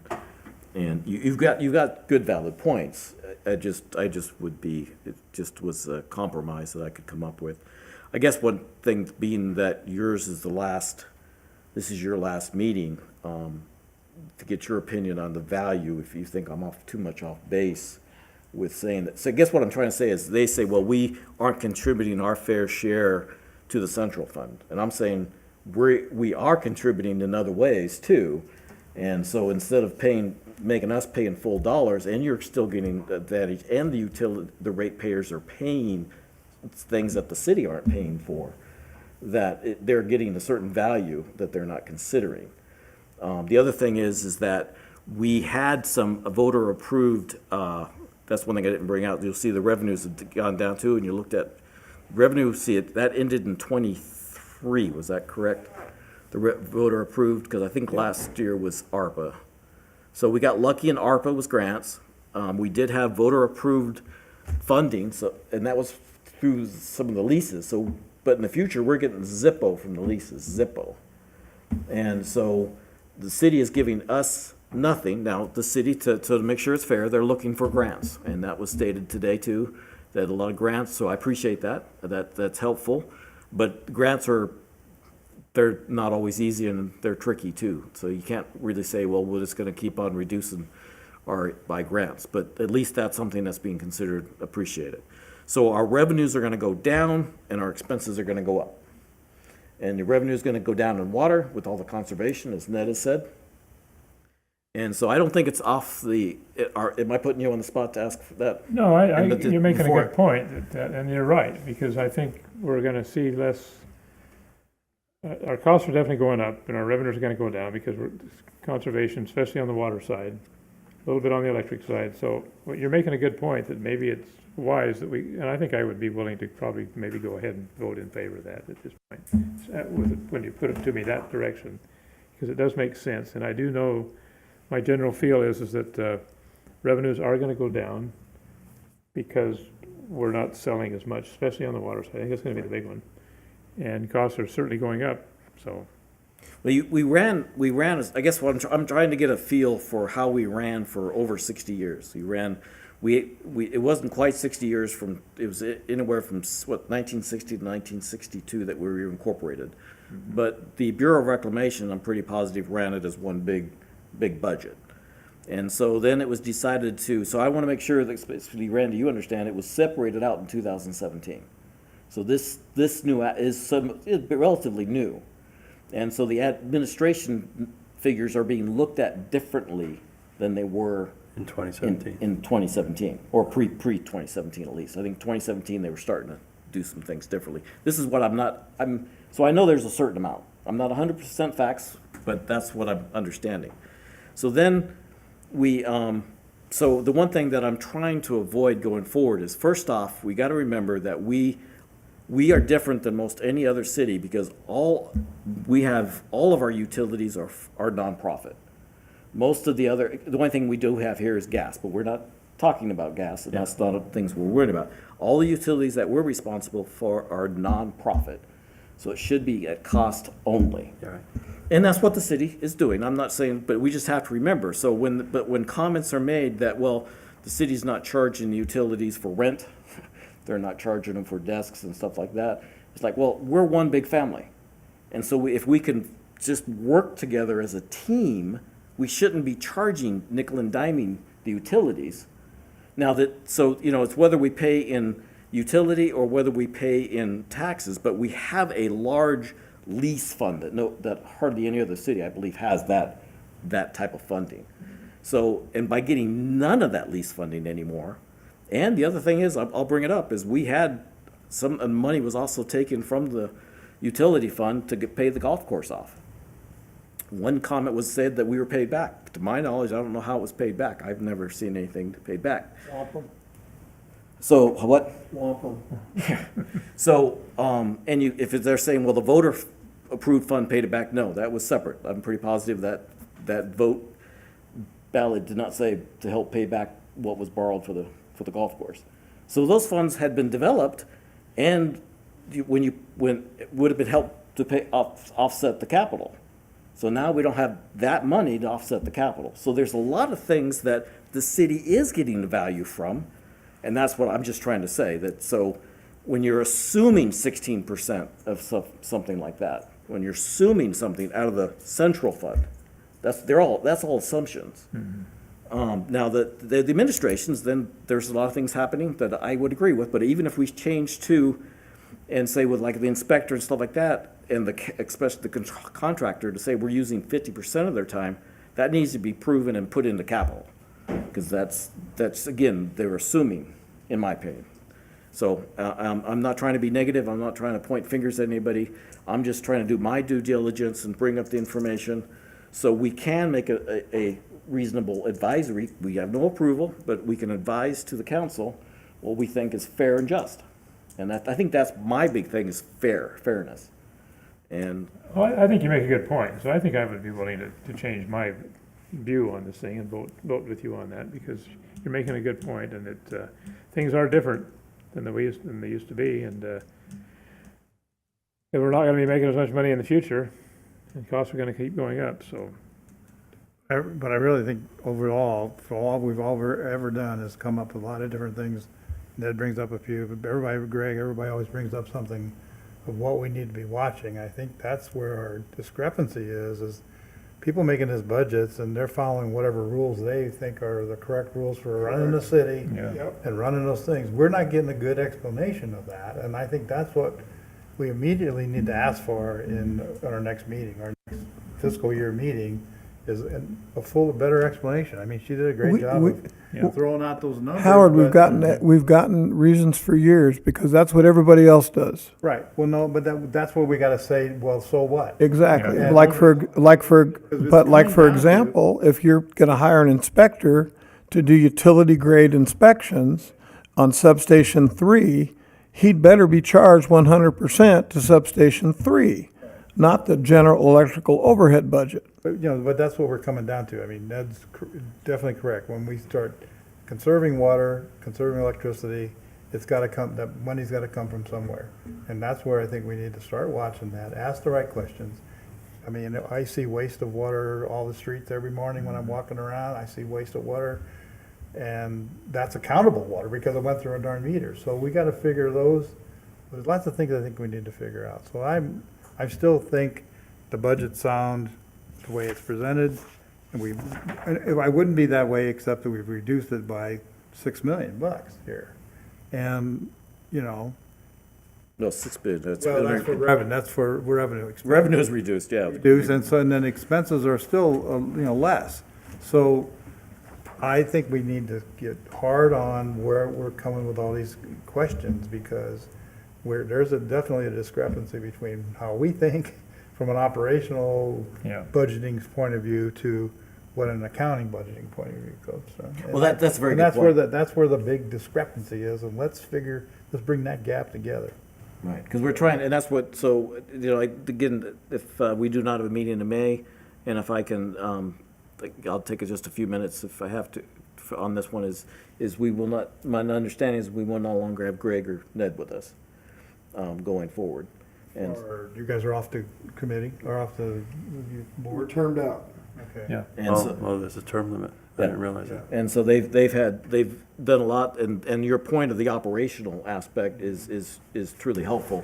So that's the reason I was putting you on the spot, and then Greg has pointed out, so, is because that's, you guys have a world of knowledge, and that's what we're trying to do. We're trying to take the knowledge, that we have coming forward. So the original 7, in the resolution, it asked for background.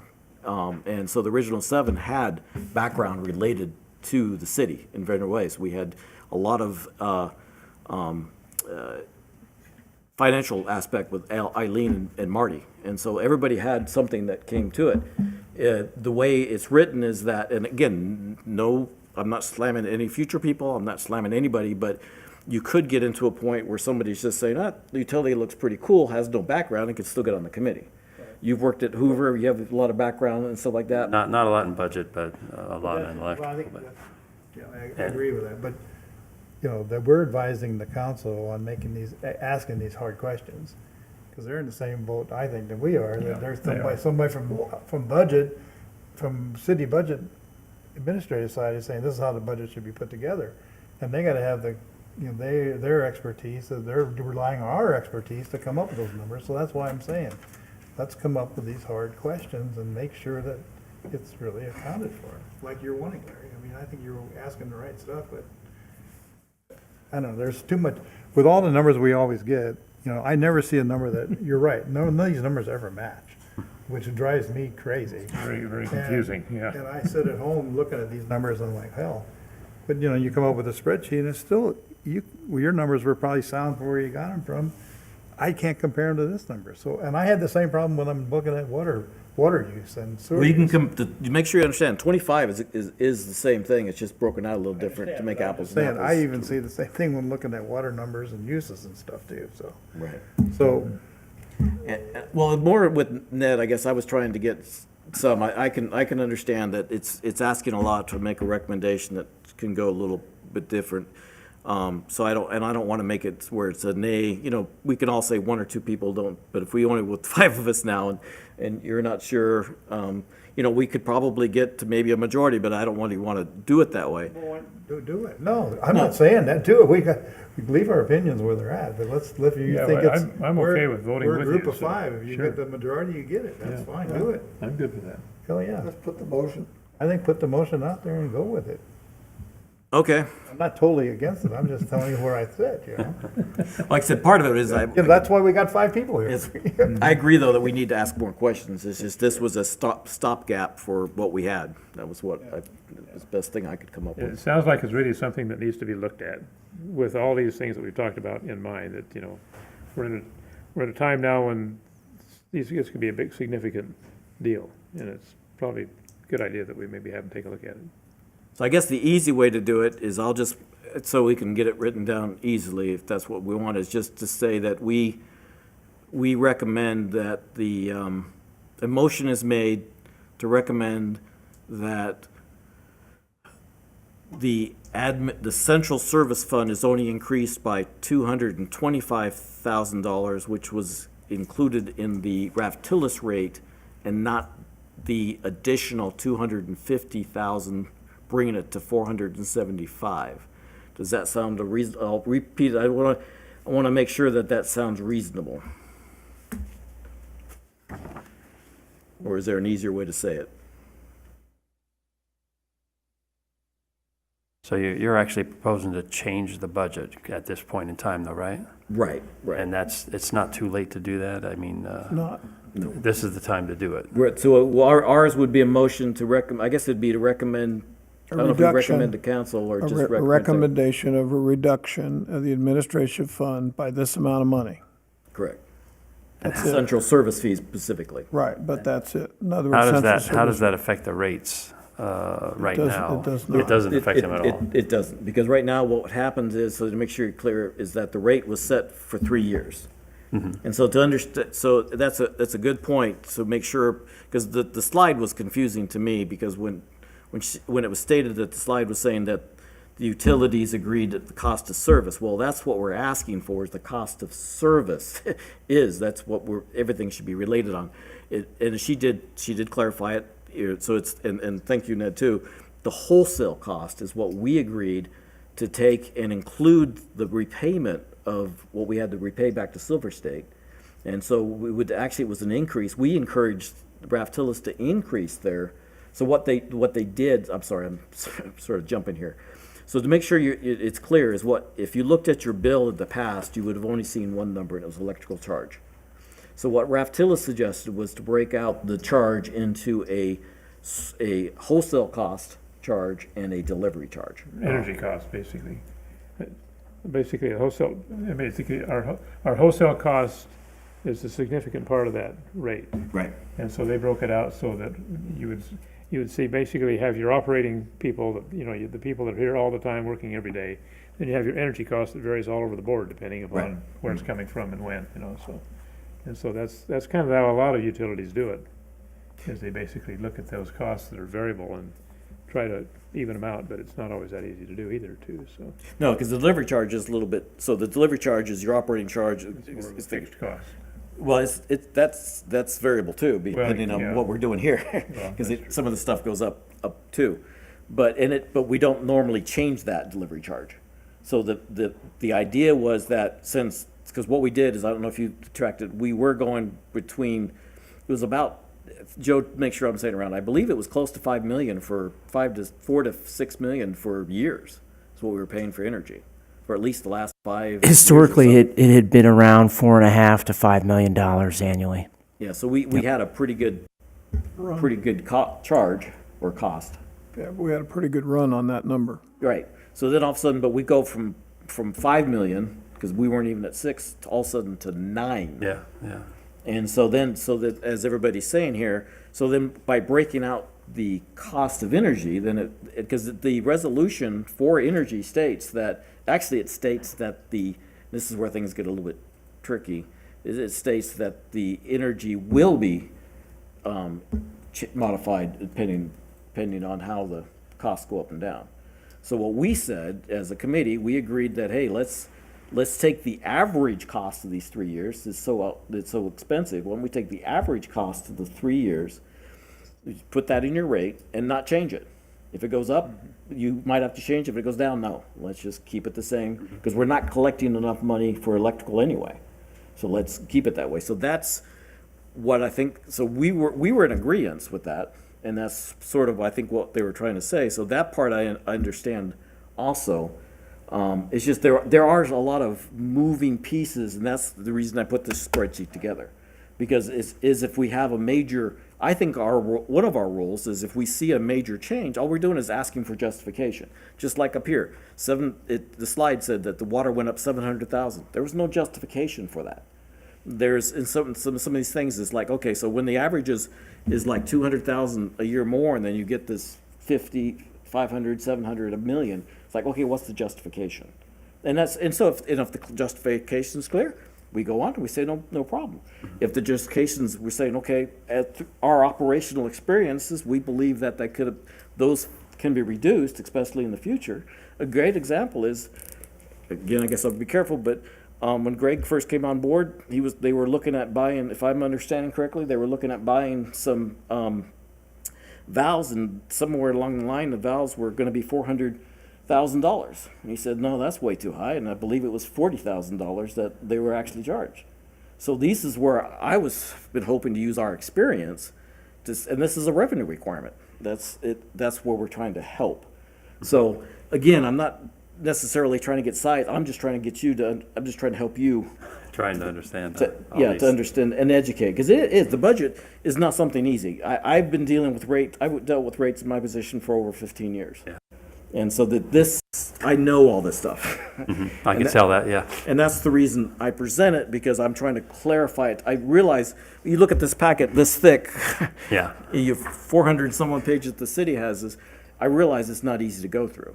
And so I'm trying to help. I'm not trying to point out, I'm not trying to say my way's the only way. I'm just trying to say, here's what I found and what it is. So again, understanding what we're trying to do. So in this case, so a long story short, or short story long, sorry, is saying that the rate is already established, and the rate was actually based on the 41 million. So as Howard has said, theoretically, we're getting a break. Some of the money, though, is being shifted, and in the rate study, we're going from 6.24 in the energy cost to 6.51 is what was recommended in 27. So if we keep on going up, we already know that it's suggested a higher rate in 27. So we're not even going to keep it status quo if we can't rein in some of the costs.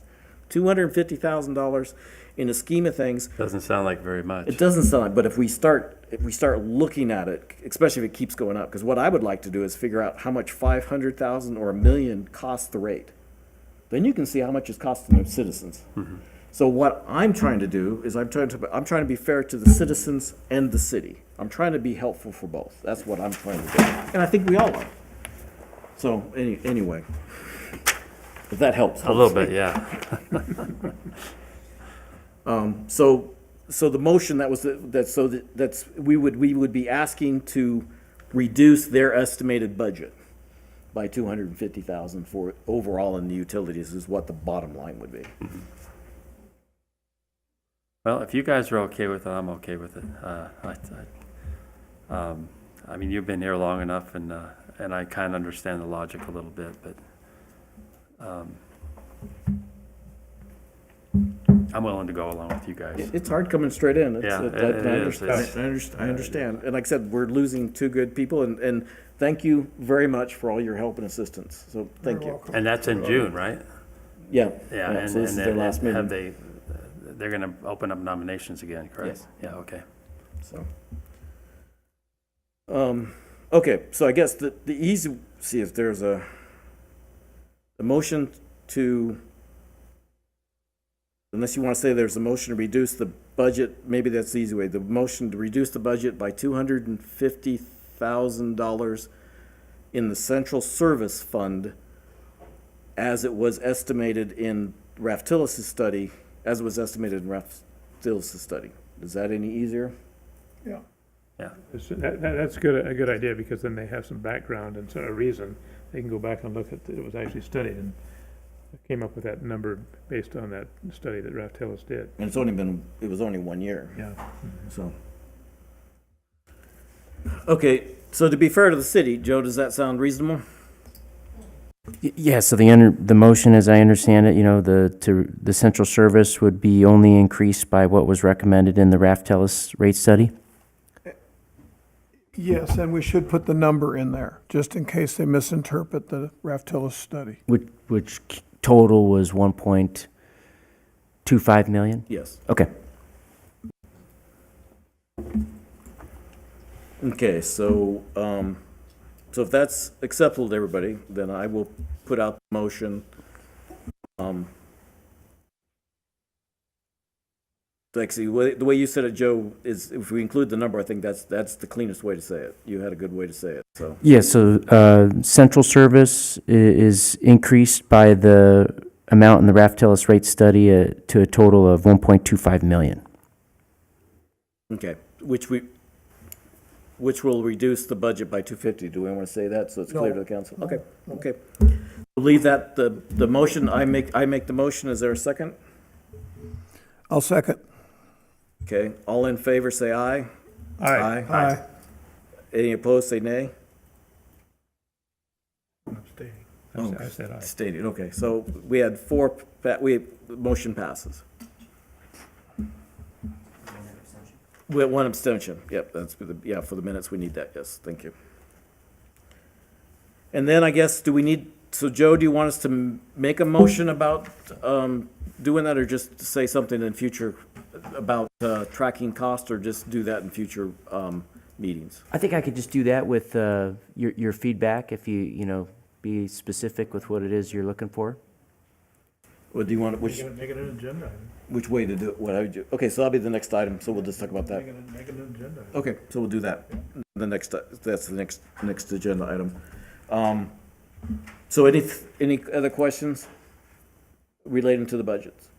I know I've overextended your patience, and I appreciate it. Thank you very much. Thank you, the city, for two. I really appreciate it. We can't talk among ourselves, except for here. So this is what I believe is needed, is this communication. So the meeting gets long, and I apologize if I'm one of the major causes for that. But I think we had some great discussion. I appreciate everybody's time. So I will close out then agenda number 4. I'm sorry, Joe or Josh, was there any comments? Okay, and so we got the motion. That's the biggest thing on that for the minutes. Okay, thank you very much. Close out agenda item number 4 and go to agenda item number 5, and that is discuss potential agenda items related to revenue requirements of the utility for upcoming meetings. So I think so Howard, how would you want to do the agenda item? I think we ought to, investigate the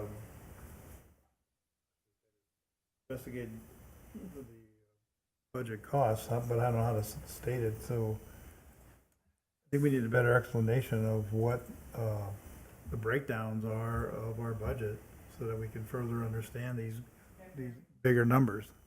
What makes each line, we need more explanation on each line item, and a little more detail on some of those things, especially like administration and central services, and where those numbers are coming from.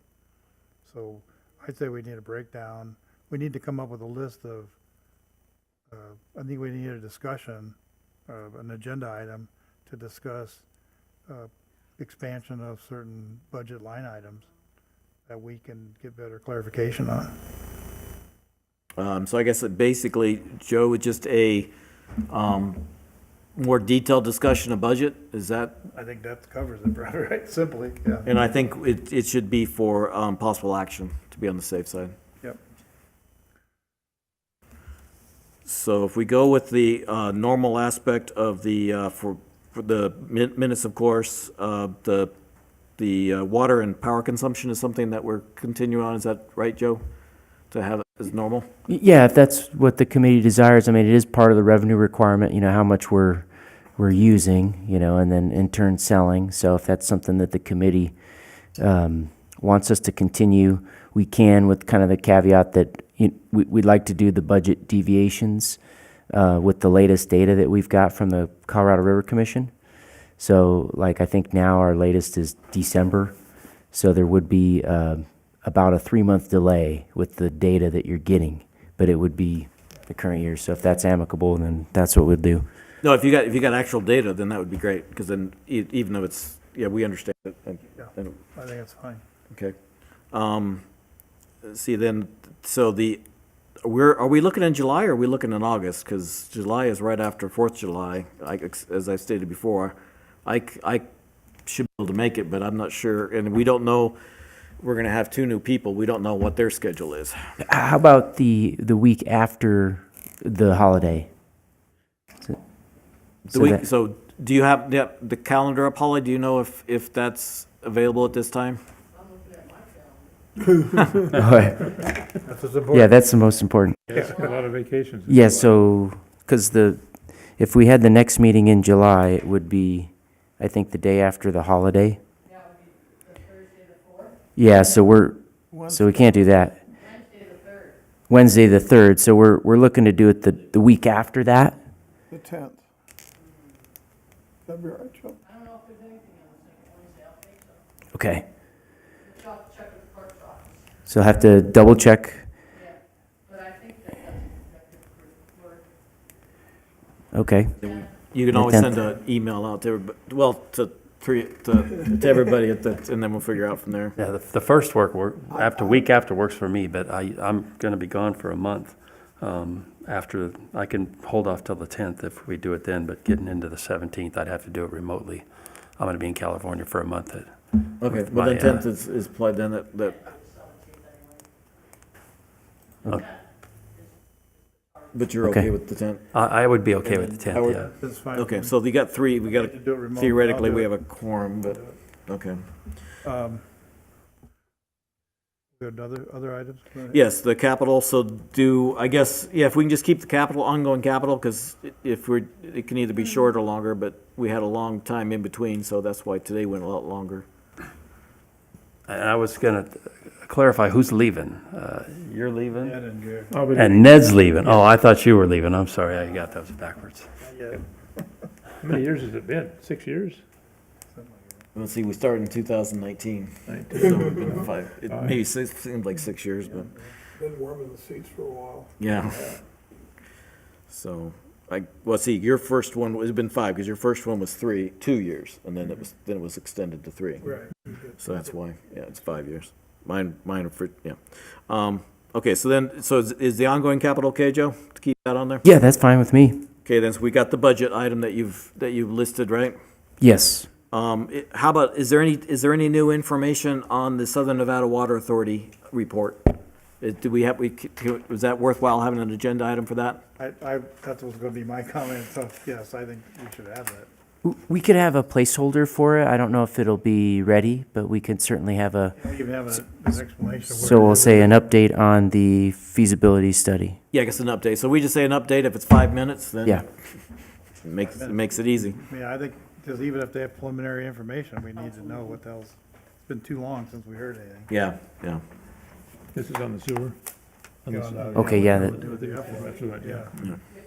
Yeah, the next council meeting, there's also a presentation from Lage on the turf removal, just so you guys are aware. Which At the which municipal council, golf course, the water conservation project. which council meeting though? The next one, next Tuesday. Next Tuesday? Yep. Okay. Well, the other thing too, the nice thing about that is we can always watch it too. So afterwards, but thank you, because those are information that's handy. It's nice to, instead of tracking the agenda every single time, so thank you very much, appreciate it. Okay, so anything else? Sorry. Oh, yes, can we have a agenda item to just have a brief discussion with since we got 2 new people, and actually even Randy, is there something we can discuss, a general idea? Because sometimes, you know, I went into detail, which I believe, because I kept saying it, but being the chairperson, but I fell within what we were discussing to go into more detail to help Randy. But we're gonna have 2 new people plus Randy. My thought was discussion among new committee members or something like that. Do you see what I'm saying, Joe? Not exactly. Okay, with an open meeting law, we can, there's It very might be, little it we might can help discuss. to just generally talk about the agenda with your knowledge of it.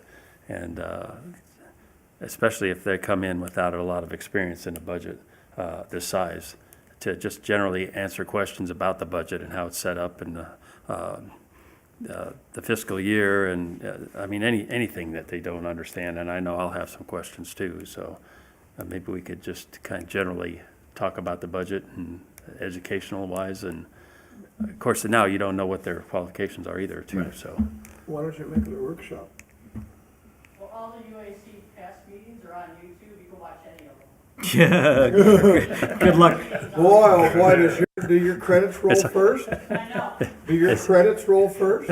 She gets royalties from. Credit for this. It's hard to ask questions when you're watching something. So I guess yeah, if we could get an agenda item, I know, I mean, we don't have to talk to the city clerk.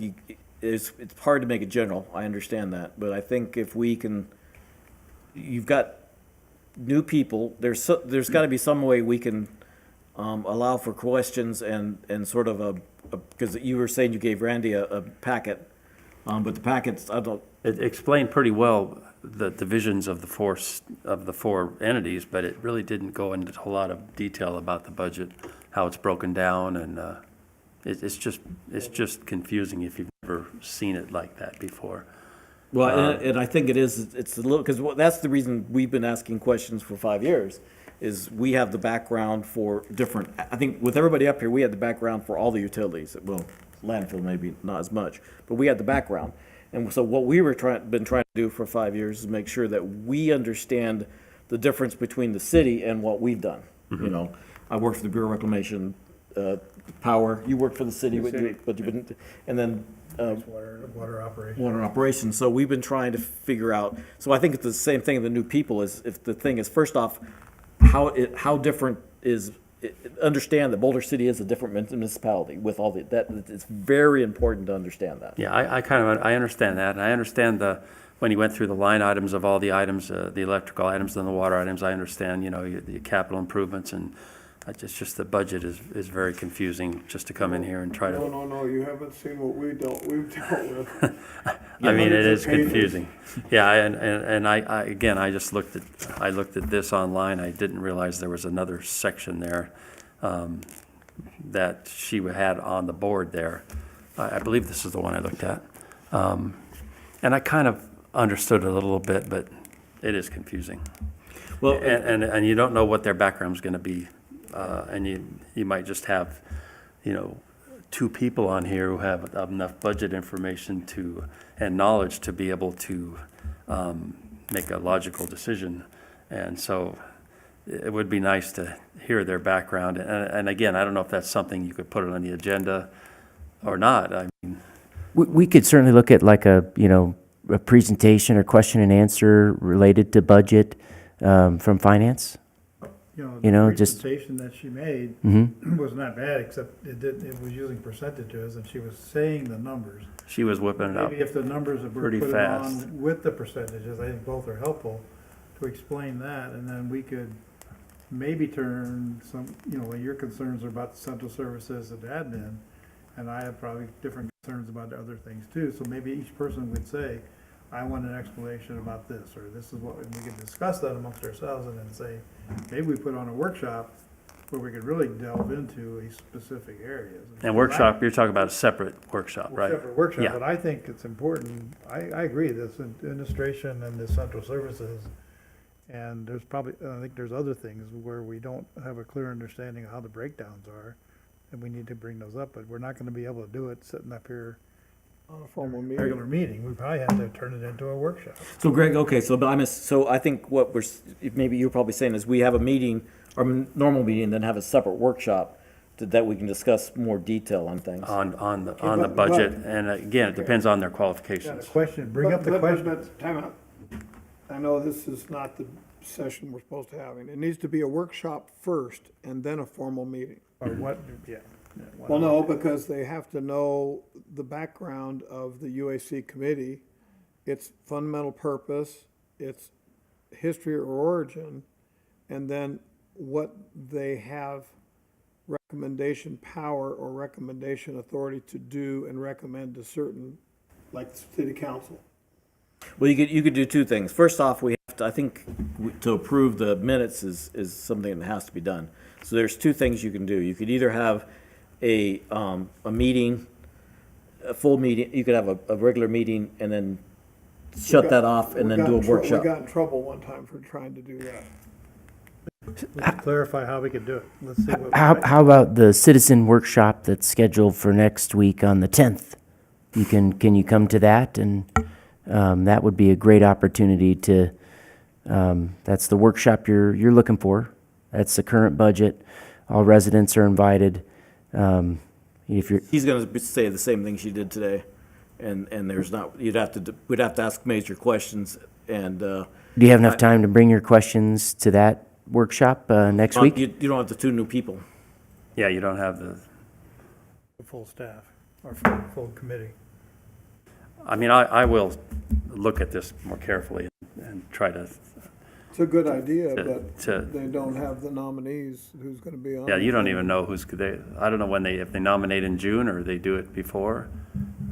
They nominate and then, but the same council meeting, right? Yeah, I'd have to check with the clerk's office on when they're planning on doing that. Yeah. Because the 10th is Thursday? Wednesday. So they'd have to nominate them this, and I don't think you're I gonna think get that's them. on the agenda. And then by even getting them to point out. Thank you, Joe, for an example, but Good it's, thought, but yeah. So, but I guess, And I could make enough determination from talking to you guys at the meeting here to make a decision. And so, I mean, I'm fine with that too, so, but it's hard when you're losing two people that are very knowledgeable and you have three new people coming in to a committee and it's, Yeah, we'll and you have, well, we only have what, one of our meetings every quarter, right? every quarter. So that, we used to be, we could, Every month, we could, Yeah. every month, we had a little bit better. So I appreciate, Greg, what you're saying, so I'm not poo-pooing that at all. Sorry, but anyway. What I'm saying is I think we need to have the July meeting and then either decide about a workshop if we need it more or do something. But my problem is they're not gonna know what the July meeting is. Sorry, Holly. They're not gonna know what a July meeting is being discussed. They're in the No, dark. I understand, but the problem is we're not, the budget is already going forward. So for lack of a better, they're along for the ride for the first meeting. exactly. And then we're gonna try to. But then they'll have no voting privileges if they don't know what they're voting on. True, but so that's why, if you could, maybe what you can do is if you can ask Tammy what we could do, because if we have at least an open agenda item, then that's the problem, is it's open, but something allows for questions, because a lot of the way the agenda items are worded, you can't ask all the questions you want. Can you say indoctrination of the new members? Yeah. Joe, that would be great. An open That's- item that says indoctrination of new members or background history for new members? I mean, I have to get into the law, but my understanding is it's got to be specific, so if it's related to budget, we can have a question and answer on budget. But, my understanding of open meeting law is it can't be that general. But if we're saying indoctrination, we're telling them we're trying to give, We're trying to get them up to, you guys are trying to get them up to speed as to the purpose of the committee and what its background is. I mean, I think that would be appropriate, in briefings or one-on-one. I could do that, myself with the individuals, so, and I'm happy to do that. How did we do when they explained to us how the systems work? Remember when we first started? They threw us in the pond. Yeah, they just started, they brought up, but I remember we had to do that without showing the maps and all that. We couldn't show it Exactly. to the public and all that that's stuff. right. Yeah. But we all got indoctrination on how the utilities set up in each area and so Yeah. forth. and- yeah, we did, that was specific questions. Yeah, I mean, That was specific. they said, this is how the electrical system's laid out, this is how the water system works, this is how wastewater works and so forth, so. I mean, Well, that would be your indoctrination to the utility system. You want me to just give a presentation on an overview of the system, similar to what's in the That would welcome help. I packet? think that would help quite a bit. Okay, I'll do that. That sounds like a perfect. An overview of the system, Yep. how the system works. Yep, and then they would be able to ask general questions to that, right? Yes. Because that that would would be- help them yep. understand the budget. Yep, Why are we exactly. spending money on certain things? Well, like I said, the presentation that Joshua sent me was great. I mean, that outlined how everything worked. And I used to watch city council meetings religiously, so I kind of understand. I remember when the committee came up and it was decided how it was going to be organized, but the budget part of it is a whole different ballgame, you know. Different beast. Whole different If you ballgame. haven't, Well, and this city is a lot different than other cities too, in that we're kind of a pay-go. We pay as we go. We don't incur a lot of debt. Most other cities out there, utilities always have debt. that they're Bonds. Well, we just have the one Yeah. debt, you know, The one, and for the it's probably a pipeline. good way to go, and I think people would like to keep it that way. yeah, and Yeah. I think that's another Certainly. reason to try to keep costs, More you know, expense. down. So, Larry, I think you ought to put on on our meeting is an explanation of the central services, administrative services. Yeah, that We was can- confusing to me. We could start with that and keep on expanding. Yeah. Because you've got some good points. I mean, it's not understood and those are major hangups. We all talked about them here, so, the whole meeting, so let's put that on as an agenda. And how they fund those. How do you fund the? Exactly, I mean. Let's have an agenda item on how do they fund, how are the administrative services and the central services funded? well, if we just say a detailed breakout of the admin funds, which includes central service administration and, Yeah, that would be billings. really helpful, for new people, I think. Yeah, I think that's a great starting point. And the other things are pretty much O&M related or CIP related, so those are pretty self-explanatory. Those are some hidden things that are new to us, new to the whole thing, so. Yeah. Let's do it.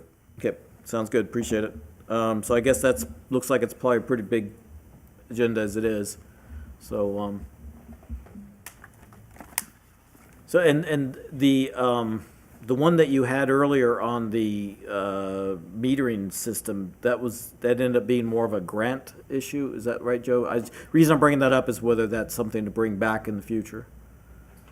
The meeting that you had in January, the agenda item for the January agenda item. that ended up being more about a grant than it was about, they were saying that the city should meter they were saying how the city should modify the electrical system and meters and all that to help gain aspects for revenue or whatever. Oh, you're talking about the utility modernization plan? Yes, thank you. Yes, yeah, that was something that we had a consultant take a look at, and, they've added a lot of value. They've looked at different grants for us. We're pursuing grants, but we have that.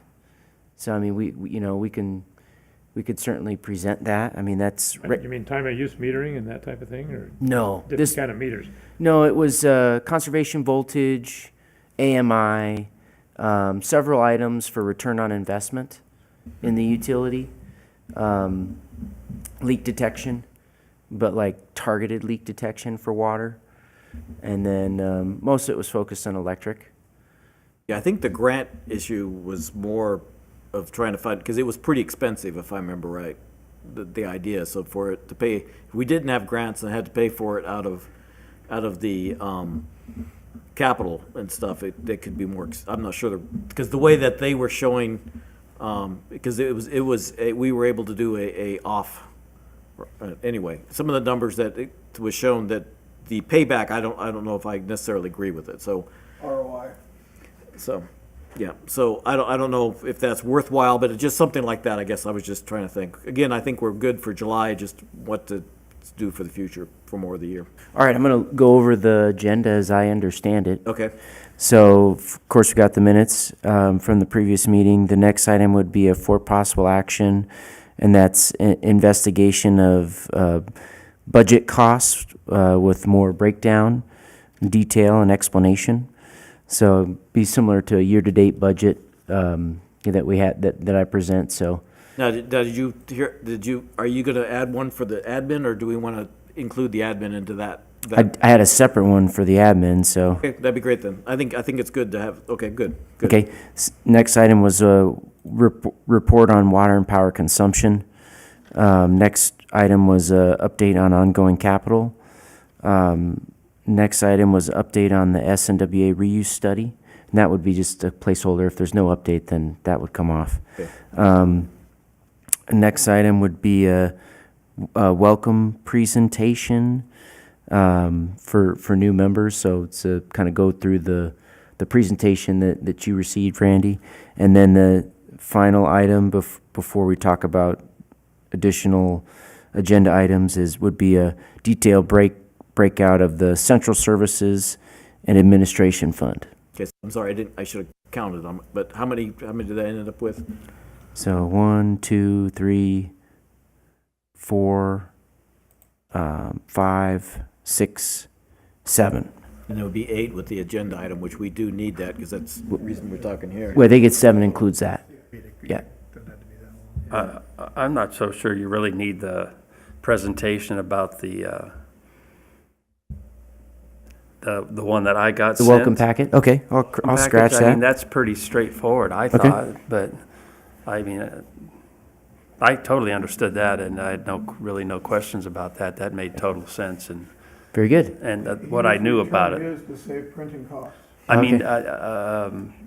if they read that and that before they come to the meeting, whoever it might be, I guess they can't ask any they can ask any questions to clarify anything of that. No, they can't. They can't. No, not without an agenda item, they couldn't ask any Okay. question. So maybe just an agenda item if there's any questions about that. I don't think you need a presentation. Okay, I think you just need to clarify anything that's confusing. I mean, Could we all No. get that presentation in as part of the packet? yeah. I mean, that'd be good, then we can figure it out. All of the bouncing balls. I might have some things too, there. I mean, yeah, if you think a presentation is needed, Well, you see, That's fine it'd with be me, something but- different than what we had, because we've had different things come along the line. So it might not hurt for us to see what's if you think it's currently needed, too. sure. I mean, Well, it's I just- personally I didn't need it myself. Well, how long of a? I mean, I don't know how long it would take. So You're Joe, trying how to long shorten do the you? meeting. Why don't you? How long do you think, off the top of your head? Do you know how long it might take, or I mean, it shouldn't take more than 20 minutes, I would hope. Yeah, it's not very long, I so is guess. that something? I think it's good. Okay. Yeah, okay. Yeah, And that way allow for questions. So We could cut Yeah. it short. yeah. So you have that option there to ask the questions then, right? you're right. Yeah. Or otherwise, It's gonna be a 4-hour meeting, Joe. It is what it is, right? okay. So then, so Joe, you got it down? If this sounds good to what you said. Yeah, I've got the 7, potentially 8 with that SNWA reuse study. So I think we're good to go. We're going to look for July 10th. We'll double check that there's availability, and I'll communicate out with all the committee members. And, you know, I want to thank you, Greg, for your service, and you, Ned, for your service. Appreciate all that you've brought to the committee. Hope to keep in touch with you, you know, on questions. And Absolutely. Thank you. Yep, good serving while we serve. Yep. served. And then I think, And then you know where I'm at if you need me. You can always call me too if you want to know something 30 years ago. No, on coffee Hasn't cup. been that long, has it? Monday through Friday, the coffee cup. Sometimes on weekends.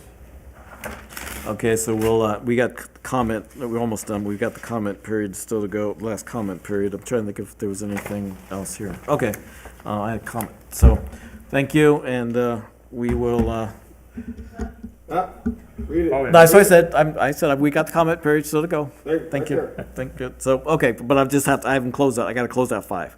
Close out agenda number 5. Thank you. So, final comment period for anybody that wants to make a comment. Like I said, about a minute. Leave it open for about a minute. Tell them the phone number. And the phone number to make sure is 702-589-9629.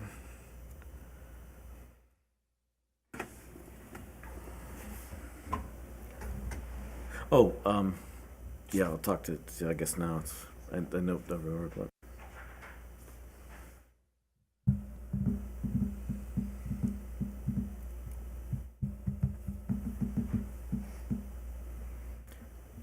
So nobody had a comment for a general comment either. We haven't had one for a long time, but I thought I'd better ask.